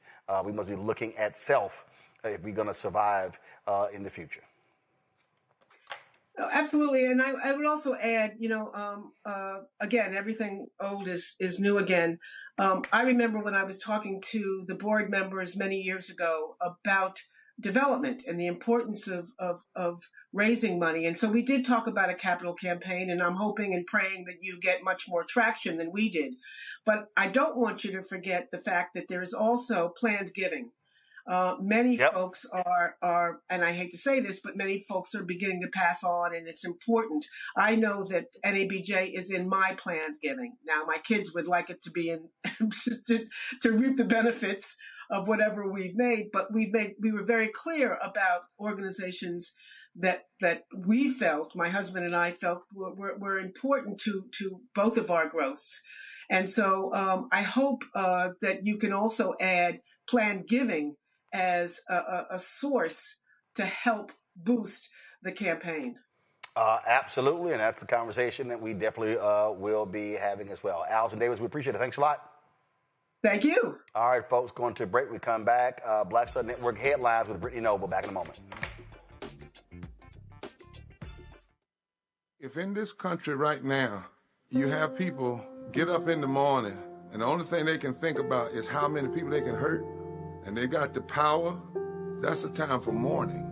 For better or worse, what makes America special, it's that legal system that's supposed to protect minorities from the tyranny of the majority. We are at a point of a moral emergency. We must raise a voice of outrage. We must raise a voice of compassion. And we must raise a voice of unity. We are not in a crisis of party versus party. We are in a crisis of civilization. a human rights crisis, and a crisis of democracy itself. And guess what? You've been chosen to make sure that those that would destroy, those that would hate, don't have the final say, and they don't ultimately win. They said the quiet part out loud. Black votes are a threat, so they erased them. After the Supreme Court gutted the Voting Rights Act in 2013, Republican legislatures moved fast. New voter ID laws, polling place shutdowns, purges of black voters from the rolls. Trump's Justice Department didn't stop it, they joined in. In 2018, his DOJ backed Ohio's voter purge system, a scheme that disproportionately erased black voters. Their goal, erase black votes and political power. Yeah, that happened. These are the kinds of stories that we cover every day on Roland Martin Unfiltered. Subscribe on YouTube and download the Black Star Network app. Support fact-based independent journalism that centers African Americans and the issues that matter to our community.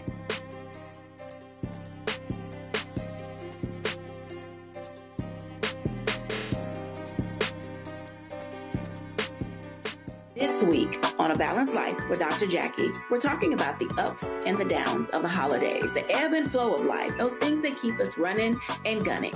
But you know, there comes a time in each of our lives where we need to just sit down, sit back, and relax, giving you a chance to really find out who you are and how you're going to move your life forward. How do I learn? How do I grow from this? And that's where, resilience comes. So I'm literally walking this out in real time. It's just giving myself all the grace, all the space, all the permission that I need. We're talking about all of these things this week on A Balanced Life with Dr. Jackie here on Black Star Network.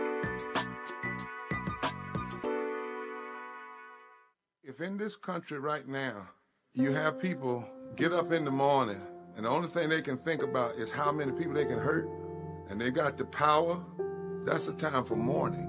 For better or worse, what makes America special, it's that legal system that's supposed to protect minorities from the tyranny of the majority. We are at a point of a moral emergency. We must raise a voice of outrage. We must raise a voice of compassion. And we must raise a voice of unity. We are not in a crisis of party versus party. We are in a crisis of civilization, a human rights crisis, and a crisis of democracy itself. And guess what? You've been chosen to make sure that those that would destroy, those that would hate, don't have the final say, and they don't ultimately win. Hey, I'm Tasha Cobbs, and you are watching Roland Martin Unfiltered. But I need a little filter. I need something. Blow me out. Make me look 35.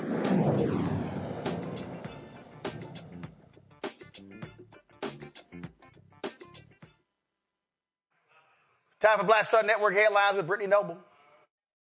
Roland, the unemployment rate climbed to 4.6% in November, marking its highest level since September of 2021. Employers nationwide added 64,000 jobs during the month, surpassing economists' forecasts. The release of the government's official employment data for October and November was delayed by the 43-day federal government shutdown that ended last month. Well, the U.S. Department of Housing and Urban Development has opened an investigation into the city of Boston's housing policies, alleging that the city prioritized people of color in ways that may violate federal anti-discrimination laws.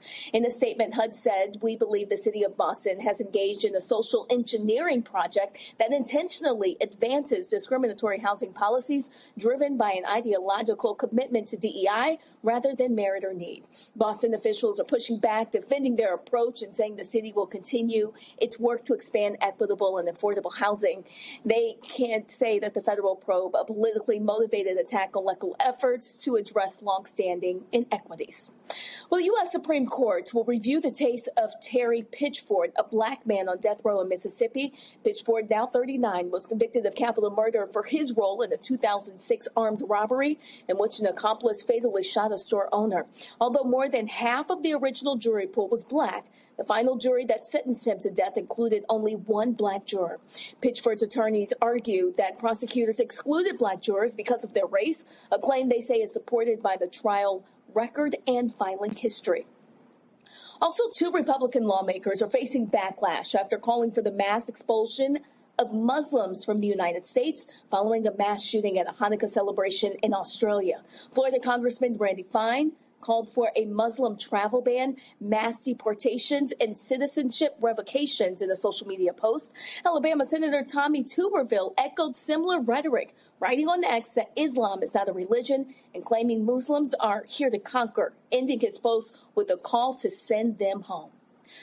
Also, instead of a Confederate General Robert E. Lee, the U.S. Capitol will now display a statue of Barbara Rose Johns, a teenager who challenged segregation in public schools. Johns was just 16 years old when she led a student strike in 1951 to protest unequal conditions at her Virginia high school, a case that later became part of Brown v. Board of Education.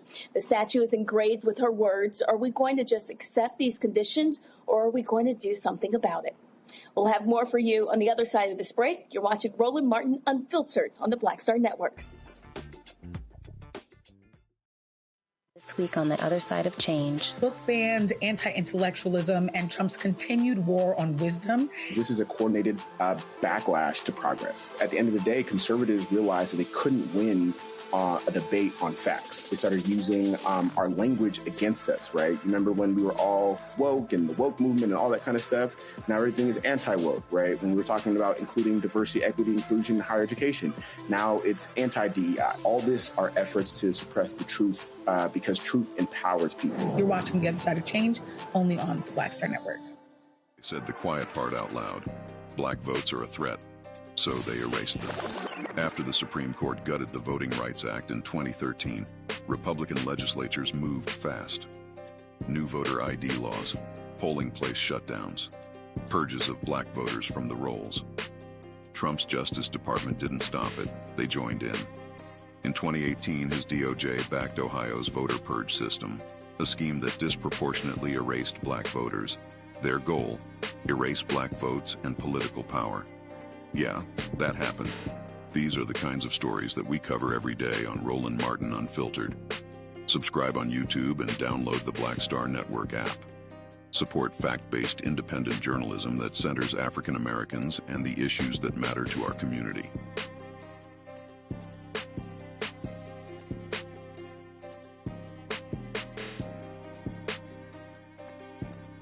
Michael McMillan, President and CEO of the Urban League of Metropolitan St. Louis, and you are watching Roland Martin Unfiltered.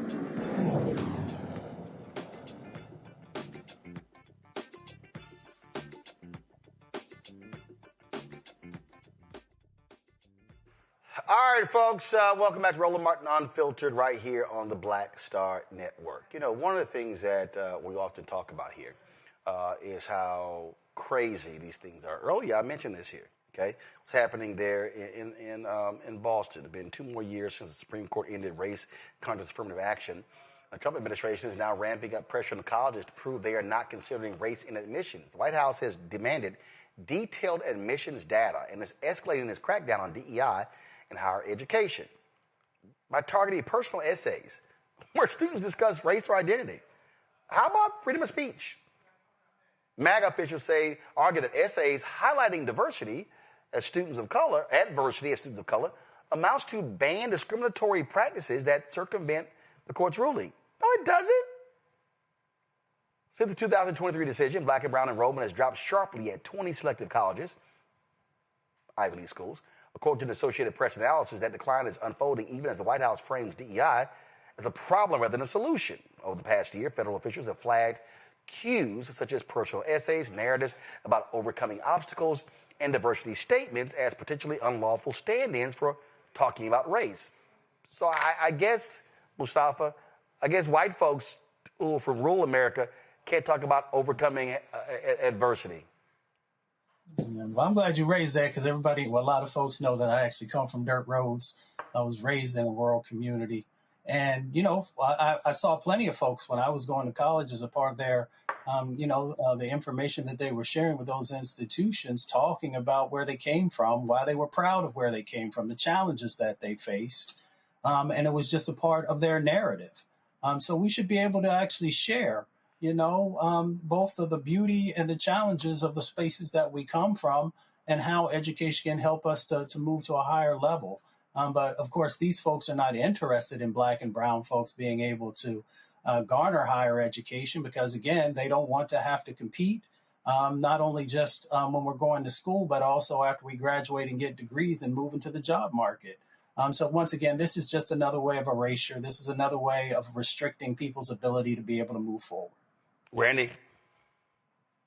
And I think what people don't understand is that a lot of white people feel as if they're deserving of every position that's there, every position at every college that exists, and that the only reason we get in is because of either DEI and this white guilt they always talk about. You're hearing them, keep talking about the only reason that white people are in any way sympathetic to us is because there's white guilt, not because we've earned any right or earned anything that we have.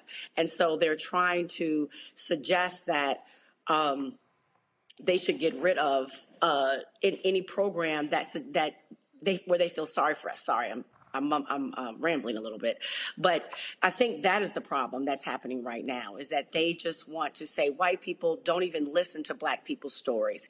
We need to do everything that we can to suppress the truth. And the only way that we have ever earned any sort of recognition or position in school is based on them feeling guilty or us being victims. And we all know that that is not the truth. Yep, and you know what? These white folks always talk about, oh, you're playing the victim. They're doing a really good job, Joe, of playing the victim. Yeah, well, normally it's the same old thing. There's all this deflection that's going on. And, what they're accusing us of, frankly, is what they're doing, playing victim, woe is me. I've said more than once, listen, at the end of the day, this system was not created for us. And I am very sympathetic to hardworking folks of whatever color. But that white person still has an advantage of privilege. It's, what Paul Mooney used to call the complexion for the protection. And so life is not fair. It's inherently unfair. And so is grace and mercy. So it works two ways.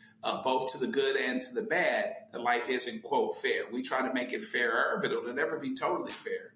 Most people won't switch with us when it's time to be in a car on a dirt road late at night with the police following us. And so, they get 5 out of 6 spots, born on third, sometimes stealing home. And then they want to learn, they want to have a discussion about why the 6th spot doesn't go to them as well. They have the force of tradition, the force of relationships, the force of familiarity. And then what they're trying to do with us is take away the force of law. And so, it's interesting. There's this presupposition, to Randy's point, that they're the ones that actually belong in the first place. And that's a suggestion that was never true, but it's been perpetuated and etched in stone so much that people think of it differently. People forgot that even legacy was about white people keeping Jewish people out of the Ivy Leagues. That's where legacy came from. Legacy was a changing of the rules. It was a flex and a change so that people that may have been unqualified could get in. Legacy does not demonstrate or prove qualification, but nobody wants to talk about those types of things. So, it's a pretty dishonest argument fundamentally, and it's a difficult one to hear.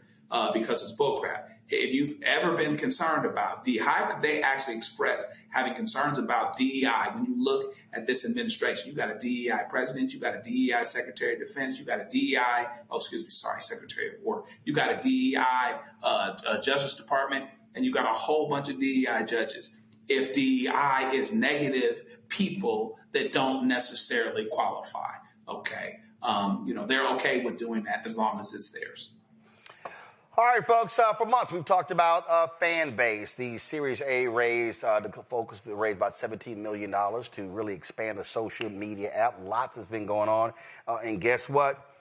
Just one day left before the crowdfund ends. Joining us right now is the founder, Isaac Hayes III. Isaac, glad to have you here.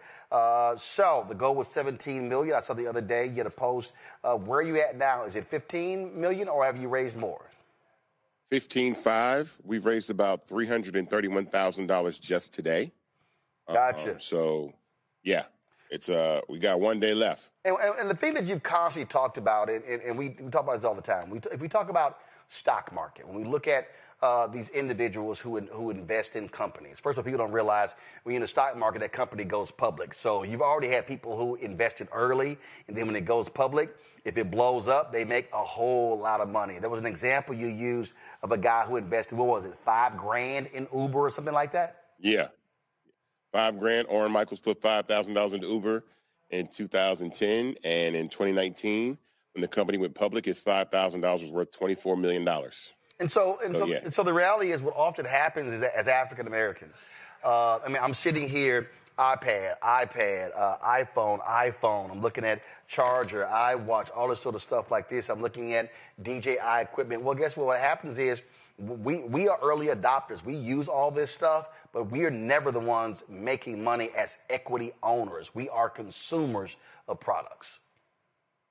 Absolutely. And when it comes to things like social media, we are the number one consumer of a lot of these products, and we push these platforms to trillion-dollar status. You know, Facebook is right now, Meta is a $1.8 trillion company with a T, like with $1 trillion in 20 years. It's become a $1.8 trillion company, largely because of the innovation and talent and creativity of young people and Black culture primarily. But no one ever really got the call to invest in Facebook in 2004, right? The 2004 Facebook crowd was Peter Thiel, who owns Palantir and who's a big Trump supporter. And, you know, those guys are the ones that are worth billions of dollars, 21 years later. And so with Fanbase, I wanted to build an infrastructure just as infant as Facebook, but then scale it to a multi-billion-dollar company. But this time, the general public can have an opportunity to invest in it, right? So what Peter Thiel has done with his billions is take his money and work against the benefit of Black people on a platform that Black people help build. So what really makes a social media platform valuable are the users. And so the technology is really something that takes capital to build, but we are the essence and we are the soul of social media. And so if we can do it on Facebook and Instagram and TikTok, we can do it on Fanbase. But before we do, let's invest and own that platform. So then when we go public or we get acquired, then we have multiple Peter Thiels that are involved in, but they're Black people. They're people that believed in Fanbase before everybody else. They're investors that came in early, even at the small amount, the minimum amount of this round of $399. If you think about Fanbase going from a $160 million company, which it is now, which is amazing, but just say $160 billion, which is still 10 times less, like I said, than what Meta is worth now, 10 times less, 5 times less of what Instagram is worth now. That's still 1,000x return, right? So that's in theory or in possibility. Someone putting $399 into an investment a day, and 6-7 years from now, being able to make $399,000 off their investment, and we can do that. We have the ability to do that. We got AI technology. We have coding involved, like that. We can use the AI. We built a brand new algorithm. So this is the time when all these apps have spent the last year telling Black people that we don't want you. We don't want DEI. We're ending all our initiatives. Cool. End them. We're building microdramas. We're building a social media platform for the entire world to use, and it will be diverse and equitable and inclusive all at once. We also want people to download the app, so explain to people exactly what Fanbase does. So Fanbase is social media through the lens of Black ownership. And the reason why I say that is important is because we've maxed out on features. I don't think that we're going to get any new features. I don't think another social media platform is going to come out and innovate video, audio, or photos, right? We maxed out on those. What the difference is monetization and ownership.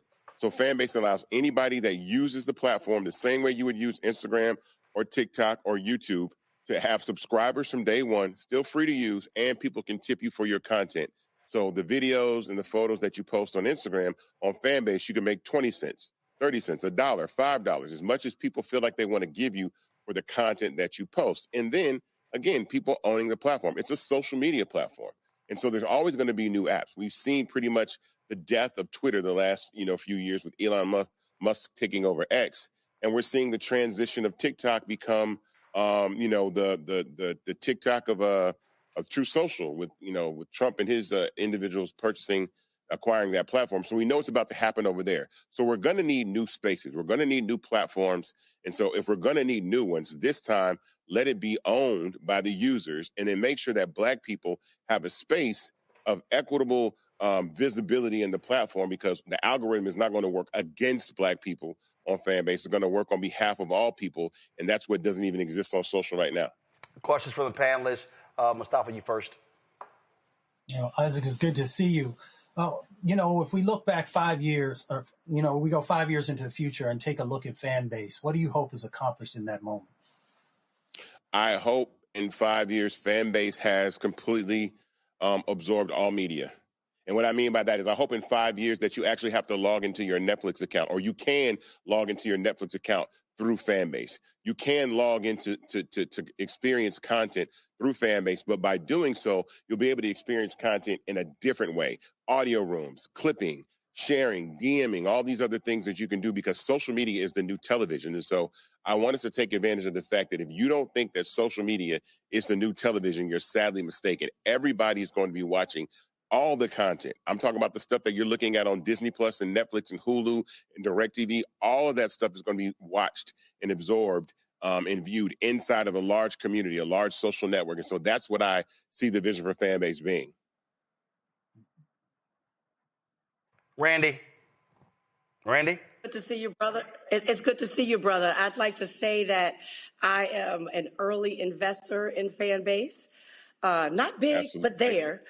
And I'm also a content creator and have an account on Fanbase. So I believe very much in what you're doing. What I'd like to ask you is, why do you think some people are hesitant to participate in Fanbase? Do you think that there is an issue with our minds being colonized that we don't quite easily adopt when one of our own does something big and different?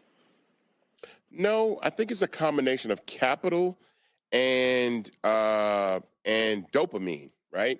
Like the platforms like Meta and TikTok have spent an enormous amount of research understanding what triggers the mind to be excited and want to stay on the platform, and that's visibility and views. And so one of the things that people say when they first get on Fanbase is, "Oh my God, I'm not getting the same views that I get on Instagram or TikTok." And I'm saying, yeah, of course, because those platforms are multi-billion-dollar platforms that sink a lot of money and technology into hooking you into using the platform. And so then on the investment side, we've never been here before. Like I said, I ask anybody to count on one hand, count on 3 fingers. You got Black Planet, you got Fanbase. Name another one. Name another like Black-founded social media platform that has come anywhere close to Fanbase or Black Planet in 25 years. And so we've never been here before. So people are also worried about the unknown. I think what's going to happen, though, is that people are going to be forced to move to other platforms simply by the way that they're going to be treated. And some people will still remain on platforms like TikTok. But I think that people are going to be get a rude awakening come 2026 about the plans of the current administration and the people that acquired TikTok of what they want to do with it. And this is the perfect time. Like, this is the time to, once again, these companies have spent the last year saying, we don't want diversity, we don't want equity, we don't want inclusion. What they count on is somebody not building an infrastructure that can absorb all that diversity and accept all that equity, and include all that inclusion into the product. And that's what Fanbase does. They're counting on no one to come to a platform like Fanbase, and they didn't count on me to build something like Fanbase. And so that's going to be the big surprise for them in 2026 is, because when the micro dramas take off, when the Black micro dramas start going crazy, all those same companies are going to come try and lure all of us back. They're going to say, hey, we want diverse micro dramas. We want diversity. We want equity. Yeah, because there's millions and billions of dollars behind it. And when you see how much money you're losing and people are using a platform like Fanbase and advertisers are coming to Fanbase because they want to reach Black audiences, they want to reach diverse audiences, then the whole conversation is going to switch, because money, this is all about money to a lot of these major corporations. But this time, the money's going into the hands of the users and the investors. Well, and as Jeff Carr said here, the Black people bring your eyeballs home. And the reality is we make these platforms massively rich by virtue of our eyeballs and our creativity. So how about we do it on a platform that is not just only for us. Anybody can join a fan base, but if we invest in it, we can actually build it up ourselves with all of our amazing and incredible talent. Joe, I'm sorry, Joe, you asked the question, right? Yeah, no, I haven't. Thank you. Brother Hayes, good to see you. Blessings. Let us know what someone who may not have looked at Fanbase in the last year or so, what can they see now that they didn't see this time last year? You can see we built a brand new algorithm that we've been working on since July. We just rebuilt content migration. So when you go to Fanbase, it's easier to migrate your content from Instagram and TikTok over to the platform. What you cannot see on the back end is the talent we've been able to hire. It costs a lot of money to hire really great talent. Okay, right? hold on. Stop right there. I need you to repeat that again because what I need people to understand, the person who is sitting here watching, and there's a whole bunch of Negroes who've been shitting on Fanbase, bitching about stuff, don't understand that that Meta, that Twitter, that Instagram, all these platforms, they put in $200, $300, $400, $500, $700 million, $1 billion into staff, engineers, all that sort of stuff. And so it's a whole bunch of us expect a black-owned platform to operate just like those platforms, and don't nobody want to ask, well, what was the level of investment that went into it? Meta was hiring engineers from Google. Google hiring engineers from Apple. All this sort of stuff like this here. And as I always say on this show, if y'all want quality, it costs money. It don't just happen just because. Now go ahead. Yeah, we've been able to actually hire some talent from Meta. You know, we have a product owner that's part of the company from Meta. I have two amazing advisors that used to work at Meta, senior level black executives that were at Meta and Snapchat. And so we've been able to get better because those have led to us finding a young black man who's going for his doctorate in mathematics. Shout out to Quincy, who helped train our algorithm. So you have a young black man understanding that as we train an algorithm to recognize, images and faces and features, that it's not biased against black people, right? And all these things matter. Like, these are really, really important things, and they don't understand that. But Roland, you said something so important, and you just kind of glossed over it. But I ain't glossed over it. Hold on. No, listen. This is what you said. You said, think about this. Every time black people download and use applications that are owned by white or Asian people and make them the most successful companies in the world, and on the back end, right, somebody white or Asian owns those companies. They sit on the cap table. And my point is this time, I guarantee you, when our talent, wherever our energy, wherever our culture, wherever our talent is, those people will come. So this time, when they come to Fanbase, right, the people that own Fanbase look like us, right? They look like us. They talk like us. They sound like us, right? And they believe like we believe. And they will use those products the same way. You're telling me right now that if the NBA had all black owners, that they still wouldn't come see black people play basketball? No, they wouldn't. They would absolutely still come. But the problem is that ownership piece is so hard to get to in the very, very beginning. You have to think about that. You have to strategize about that. You have to say, before I leap, I have to look and plan. And so before we blow up another social media platform, I was like, this time I'm going to build something. Before we blow another one up, if we're going to blow anything up, we're going to blow up our own stuff. And so this has been a really, a calling on my life, a real big challenge. I'm really happy about what I've been able to accomplish. It's purpose-driven. There's a lot of energy and effort that goes into the entire team that helps build a platform like this. And the investment side just brings it all the way home. I think, people never get an opportunity to invest in startups like this. But I promise you, between now and the rest of the year, you will hear people running up parlays on Prize Picks and talk about playing the lottery that's at $1 billion and going to Vegas and gamble. And they want you to do that. They put primarily black faces in front of these commercials that tell you to gamble. I'm no shade to anybody that gets paid to advertise to gamble, but every time I see a commercial about gambling, I see Kevin Hart, LeBron James, Jamie Foxx, Drewski, Joe Budden, all in beast mode. I see all black faces telling you, no, go over here. Spend your money over here. Parlay, gamble, do all the blue-collar gambling. But leave the white-collar gambling, which is investing. Leave the white-collar gambling to us. Let us invest in the NVIDIAs and the Apples and the Microsofts. Those are the things that I'm talking about. Well, and the thing that I'll say when I make that point, and I've said this numerous times, that black people, we are great at making non-black people rich. I mean, our track record is amazing. Whether we're talking Hollywood, whether we're talking music, whether we're talking anything. And what I need our folks to understand, is that if you use the Fanbase app, you can post photos, you can post videos, you can have subscriptions, you can make money, you can do all those different things. You've got audio rooms, you can live stream.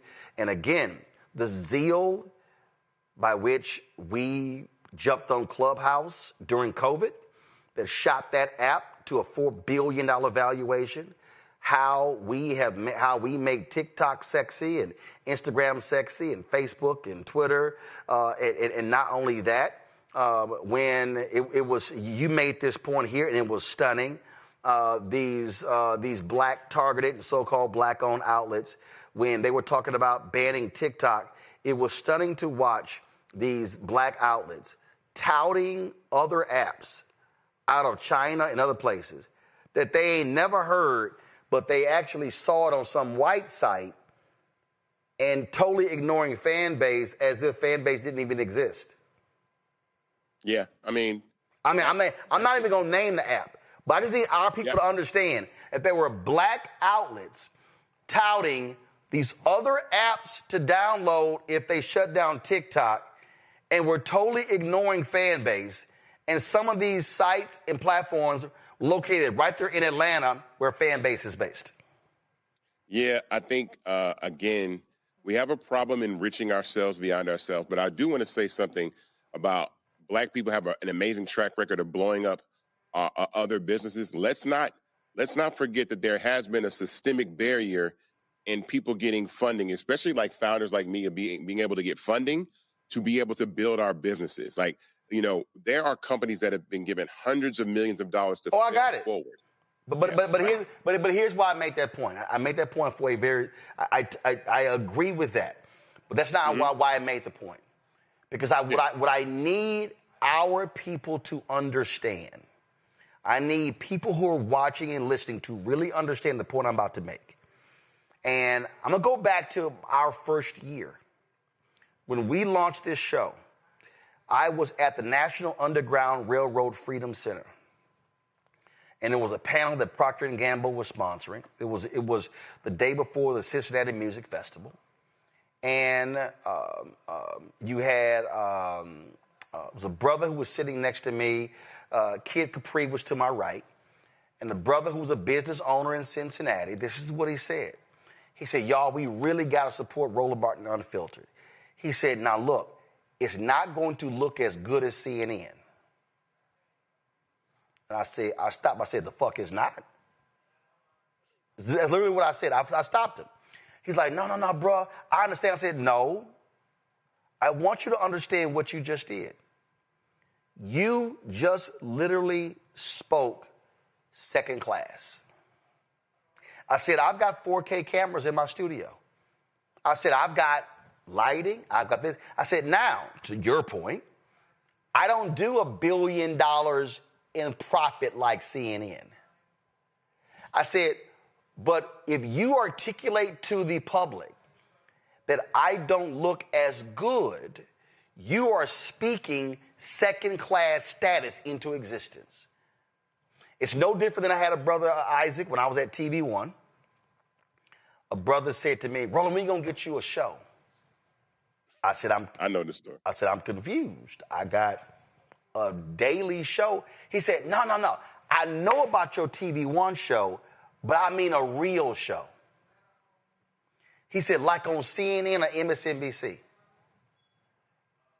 Now, I wanted to cuss his ass out, but I froze and I said, brother, let me ask you a question. I said, are you aware that when what was his name? He was the anchor at NBC News. Not Peter, Williams. Y'all know, who was it? Brian Williams. Brian Williams. I said, are y'all aware that I said, brother, are you aware that when Brian Williams comes to D.C. to do NBC Nightly News, he sits in the same chair that I sit in? He was like, I'm confused. I said, do you know there's a plexiglass table that's right next to the chair? And there's a bristle brush on top, and there's a brush for white people's hair on the bottom. He looked at me like I was crazy. I said, you didn't realize that the set, the backdrop, the cameras, I said that when he's here, they send it down the fiber optic line to New York. But when I host the show, we send it down to Denver. And he's like, I don't understand. I said, bruh, we contract the studio from NBC News Channel.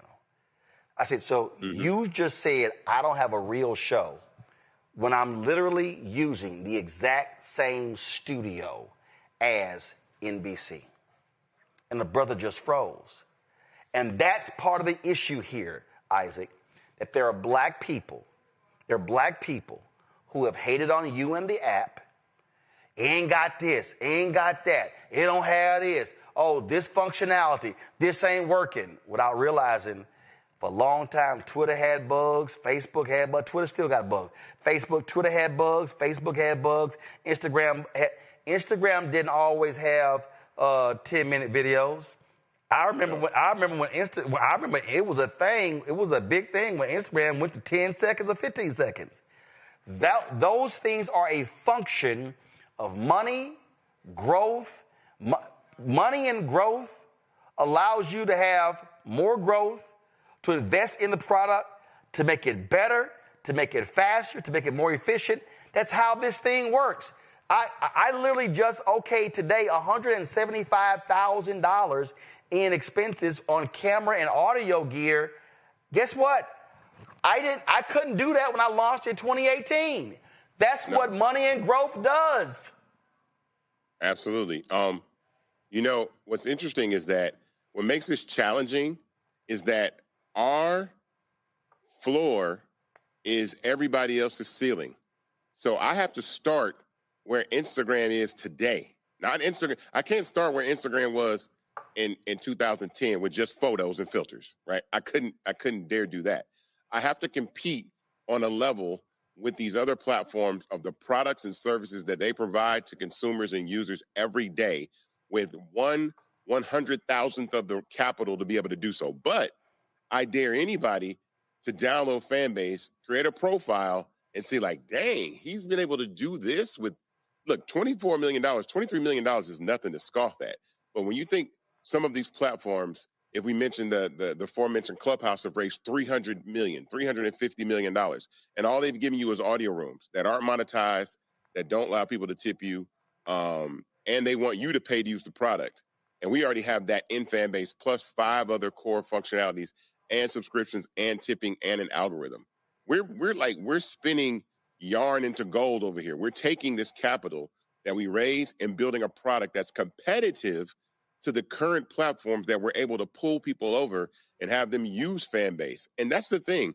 When I see that the innovation and some of the things that we build over at Fanbase wind up over on Clubhouse or wind up over on TikTok or wind up over on Instagram, I smile because I say, oh, money's the only thing that separates us. You need to take our ideas. You have the capital. And so that's what this raise is about. It's about funding the app to then scale it to another level and then raise $150 million and then build it better and then raise $600 million.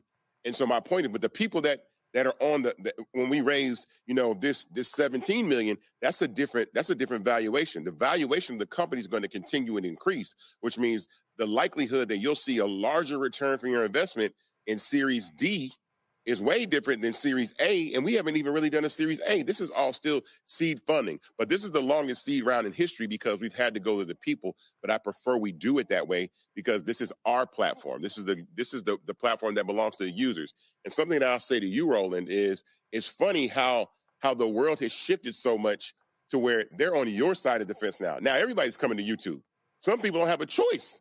Some people have to create YouTube channels now. They don't have network television to go to. They don't have terrestrial radio to go to. They have the infrastructures of platforms that they build, and you had the foresight to go independent long before anybody else did, and that's why I always give you your flowers, because everybody makes it not sexy to go independent, right? Oh, yeah, man, it's not a good show, it's not whatever. But now, no, this is where everybody's headed regardless. You were just early. Fanbase is just early. We are visionaries. We are people that see where things are going long before everybody else, and 99.9% of the people don't see it. So they'll mock it, they'll ridicule it, they'll make fun of it. But that 0.1%, they put their money down.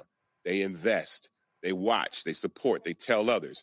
And then before you know it, everybody's going to be like, I knew Roland was going to make it. I knew Fanbase was going to be a success. No, the people that know it are going to see it with their wallets. They're going to see, they're going to be able to talk that talk like, I invested. No, I was there in the beginning when it was lean and mean over there, and Isaac was doing these conversations with Roland, and now look where they are. And that's the point about investing early and being an early adopter, because people bite themselves. Everybody has their story. Man, I wish I would have invested in Uber. Man, I wish I had invested in Apple. Man, I would have invested in Facebook. Man, I wish I would have had the chance. This is your chance. So I want to hear anybody in the community talk about, man, how come you ain't let people invest in Fanbase? What about the people?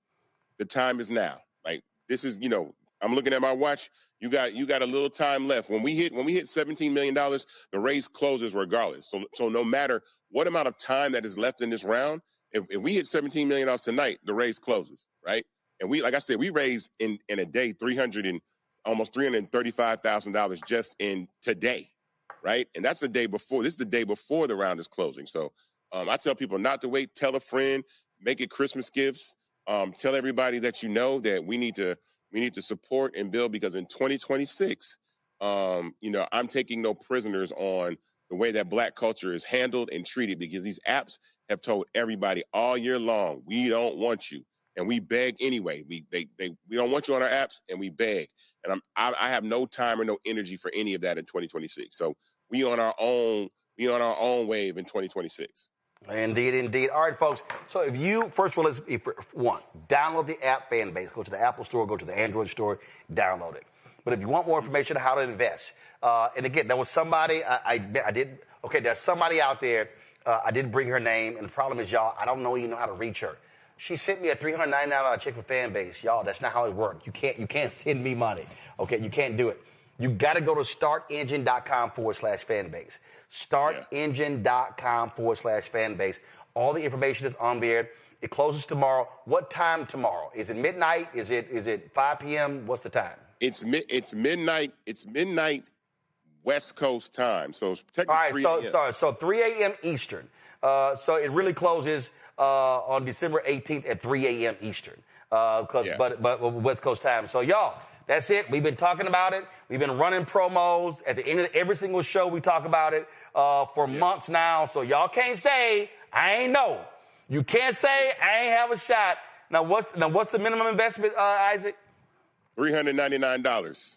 Get your 60 shares. All right, so again, y'all, and again, look, there's no guarantee that the investment will pay off, but here's what to Isaac's point, we spent a whole bunch of money on stuff that we have thrown out a year or two later. But the opportunity to be able to build and grow and see your investment pay off is critically important. And yes, a lot of us been buying lottery tickets. And listen, I don't spend no money at a casino. If I'm going to gamble, hell, I'm going to gamble on the golf course where I know what my skill set is. Hell, I know what I can do. Isaac, we appreciate it. Thanks a lot. Thank you, sir. All right. Final point to the panel here, and Mustafa, I'm going to start with you. Man, I see this so often. So many Black folks who literally will drag and crap on Black-owned companies. It ain't this, ain't that. And, man, we will give white folks shot after shot after shot. And folk got to understand, you cannot grow and get big if you don't have capital. I would say this here. When I sit in these meetings and they go, well, you know what we really need for Black-owned companies? We really need more investment. I said, nah, I'm good. I said, I ain't got no debt. I don't need investment. I need contracts. If I get contracts, I can grow. I said, contract money is the same as investment money. Actually, it's better because you ain't giving up equity. But that's what we have to recognize, that we have to look at how business works, and the ability for us to be able to invest in something that will pay off bigger down the road is stuff that we normally never get a chance to do.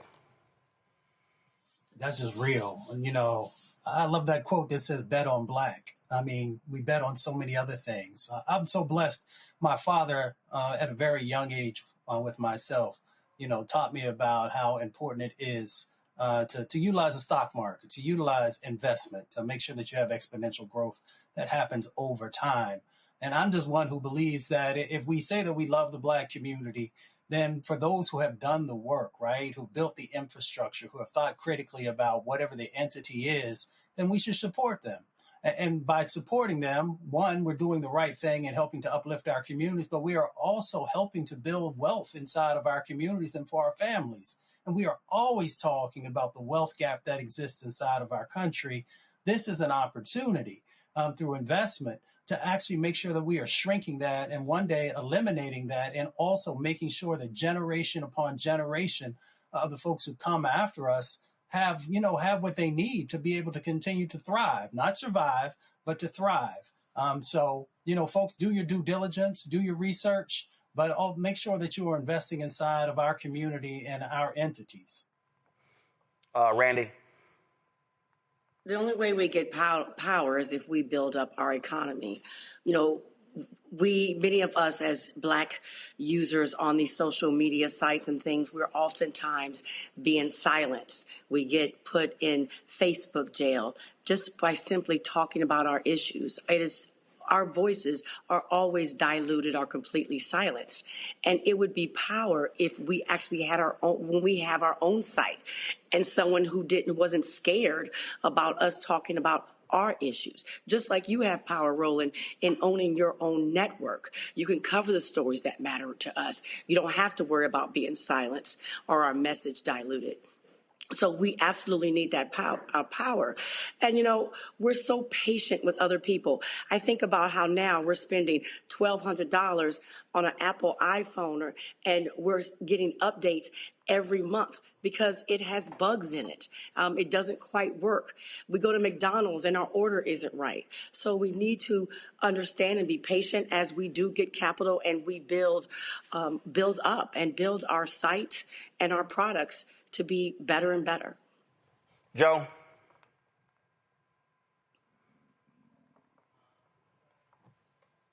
Is Joe there? All right, Joe looks frozen. All right, we'll figure that out. Let's go to our marketplace segment and roll it.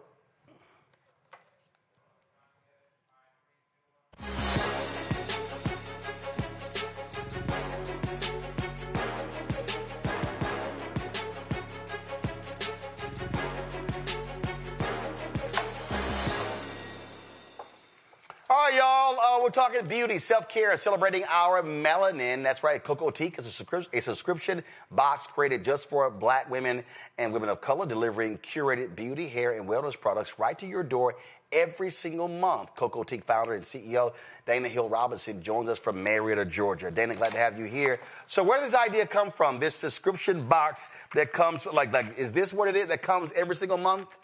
Yes. Sometimes it comes in a tote bag. This is one of our tote bags that we did for the boho collection, which is also being offered. And then sometimes it'll come in an organza bag. But I started Cocotique in 2013 to provide a platform for women of color to discover products that are curated especially for them.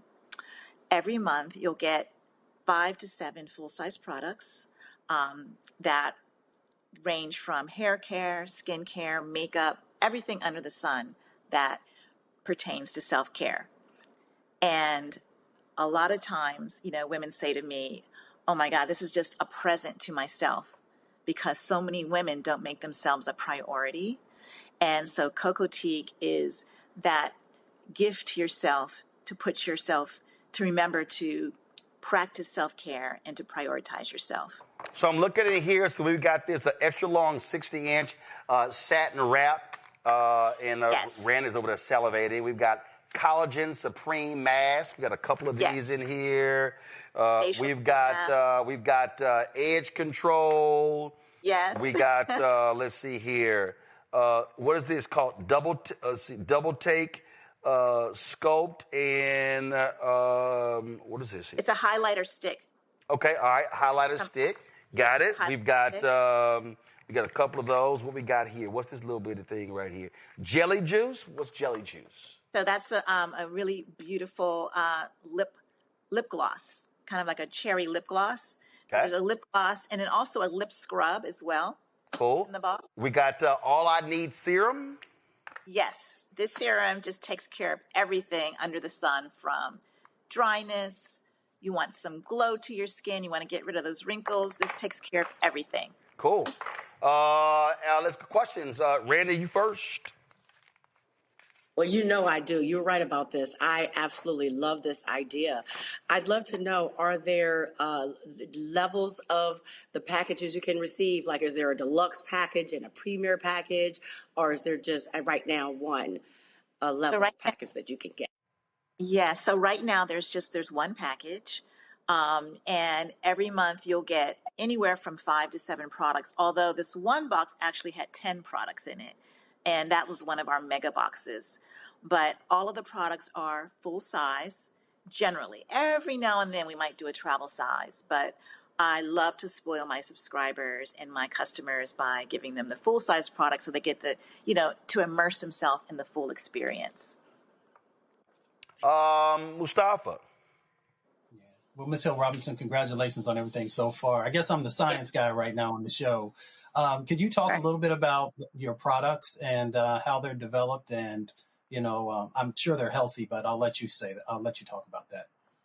Sure. So these are not my company's products. So I actually work with different brands, different brand partners who supply the products for the box. Now, generally, I'm very, very concerned with the ingredients. I make sure that they're mostly toxin-free, because so many products these days have ingredients that will, over time, hurt you in terms of, they say hair care products have all kinds of ingredients that may cause cancer and things like that. So a lot of the products that I've included in the box are clean products that, are formulated to work, but at the same time are not going to damage your health. Well, folks, if y'all want to actually see now also, so the monthly subscription. So for this, what is it every month? It's $30.99 every month. And like I said, it's all full-size products. We also have products. The one box that we have is our boho takeover box. And this is if you have braids. This box has 5 full-size products with everything under the sun that you need to take care of your braids. You have your boho fresh. This is from Jamaican Mango and Lime, this company. So you have your boho fresh, which is a nice cleaning spray, but also it's fragrant. So it's going to help with, keeping your braids smelling fresh. We also have the detangler. We have a braid wash as well. Now, a lot of people don't want to wash their braids because they're afraid they're going to mess them up. But, you have to wash those braids and keep them fresh and keep them clean. And this is a foam. And so you're able to go in there and spray this on your braids without disturbing, and making them frizzy. And then we also have the flex foam as well. That once you've washed it, you can lay down your braids with the foam. And then we have a scalp oil. So you got to take care of your scalp while you have those braids. And this is great because it has a nozzle, so you can really get in there in between the braids to nourish your scalp. All right, then. Well, again, folks, if y'all want more information, go to shopblackstarnetwork.com. Listen, Christmas is coming up real fast. If y'all want to get this, give someone this subscription as a Christmas gift, go to shopblackstarnetwork.com. Pull it up, shop BlackStarNetwork.com. You actually see Coco Teak. It's right there on the website. You'll be supporting Black-owned businesses. You'll be supporting Dana's business. You'll be supporting our business. And so go to shopBlackStarNetwork.com. Dana, thanks a lot. Thank you. Thanks for having me. Have a great day. Thank you very much. All right, folks, we went over time. Let me thank Mustafa. Let me thank Randy also. Let me thank Joe. Shout out to Randy. Randy just celebrated her birthday. And so you know she's been out there acting a fool. So Randy, happy birthday. And I think Nola's birthday was on Monday, I believe. Nola's birthday was on Monday, so shout out to her as well. So y'all appreciate it. Thanks a lot. Hey, folks, if y'all want to support the work that we do, please join our Bring the Funk fan club. You want to contribute via Cash App, use the Stripe QR code to see it right here, bottom left-hand corner. That's for credit cards as well. PayPal's R. Martin Unfiltered. Venmo's RM Unfiltered. Zelle, Roland at RolandSMartin.com. Roland at RolandMartinUnfiltered.com. Check the money order. Make it out payable to Roland Martin Unfiltered. P.O. Box 57196, Washington, D.C. 20037-0196. Download the Black Star Network app. Apple phone, Android phone, Apple TV, Android TV, Roku, Amazon Fire TV, Xbox One, Samsung Smart TV. You want to get a copy of my book, White Fear, How the Browning of America is Making White Folks Lose Their Mind. Available at bookstores nationwide. Get it on online. Get it bookstores as well. Get the audio version I read on Audible.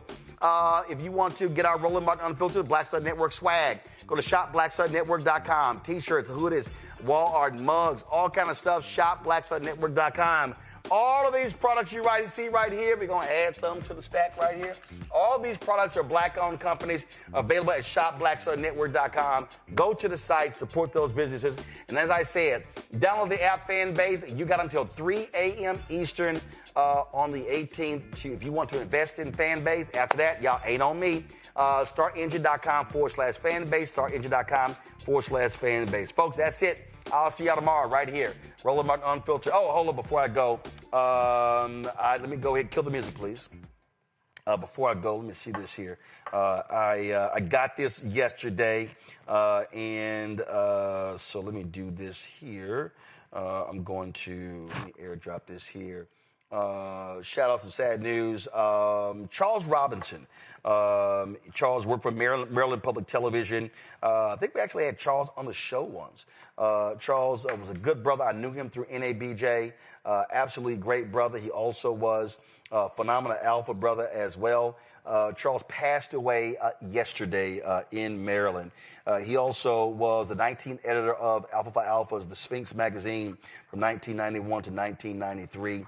And so definitely wanted to give him a shout out. Again, he was a really, really great brother. Charles always had a smile on his face. He was always talking trash. Golf game sucked, but he's always talked trash about golf.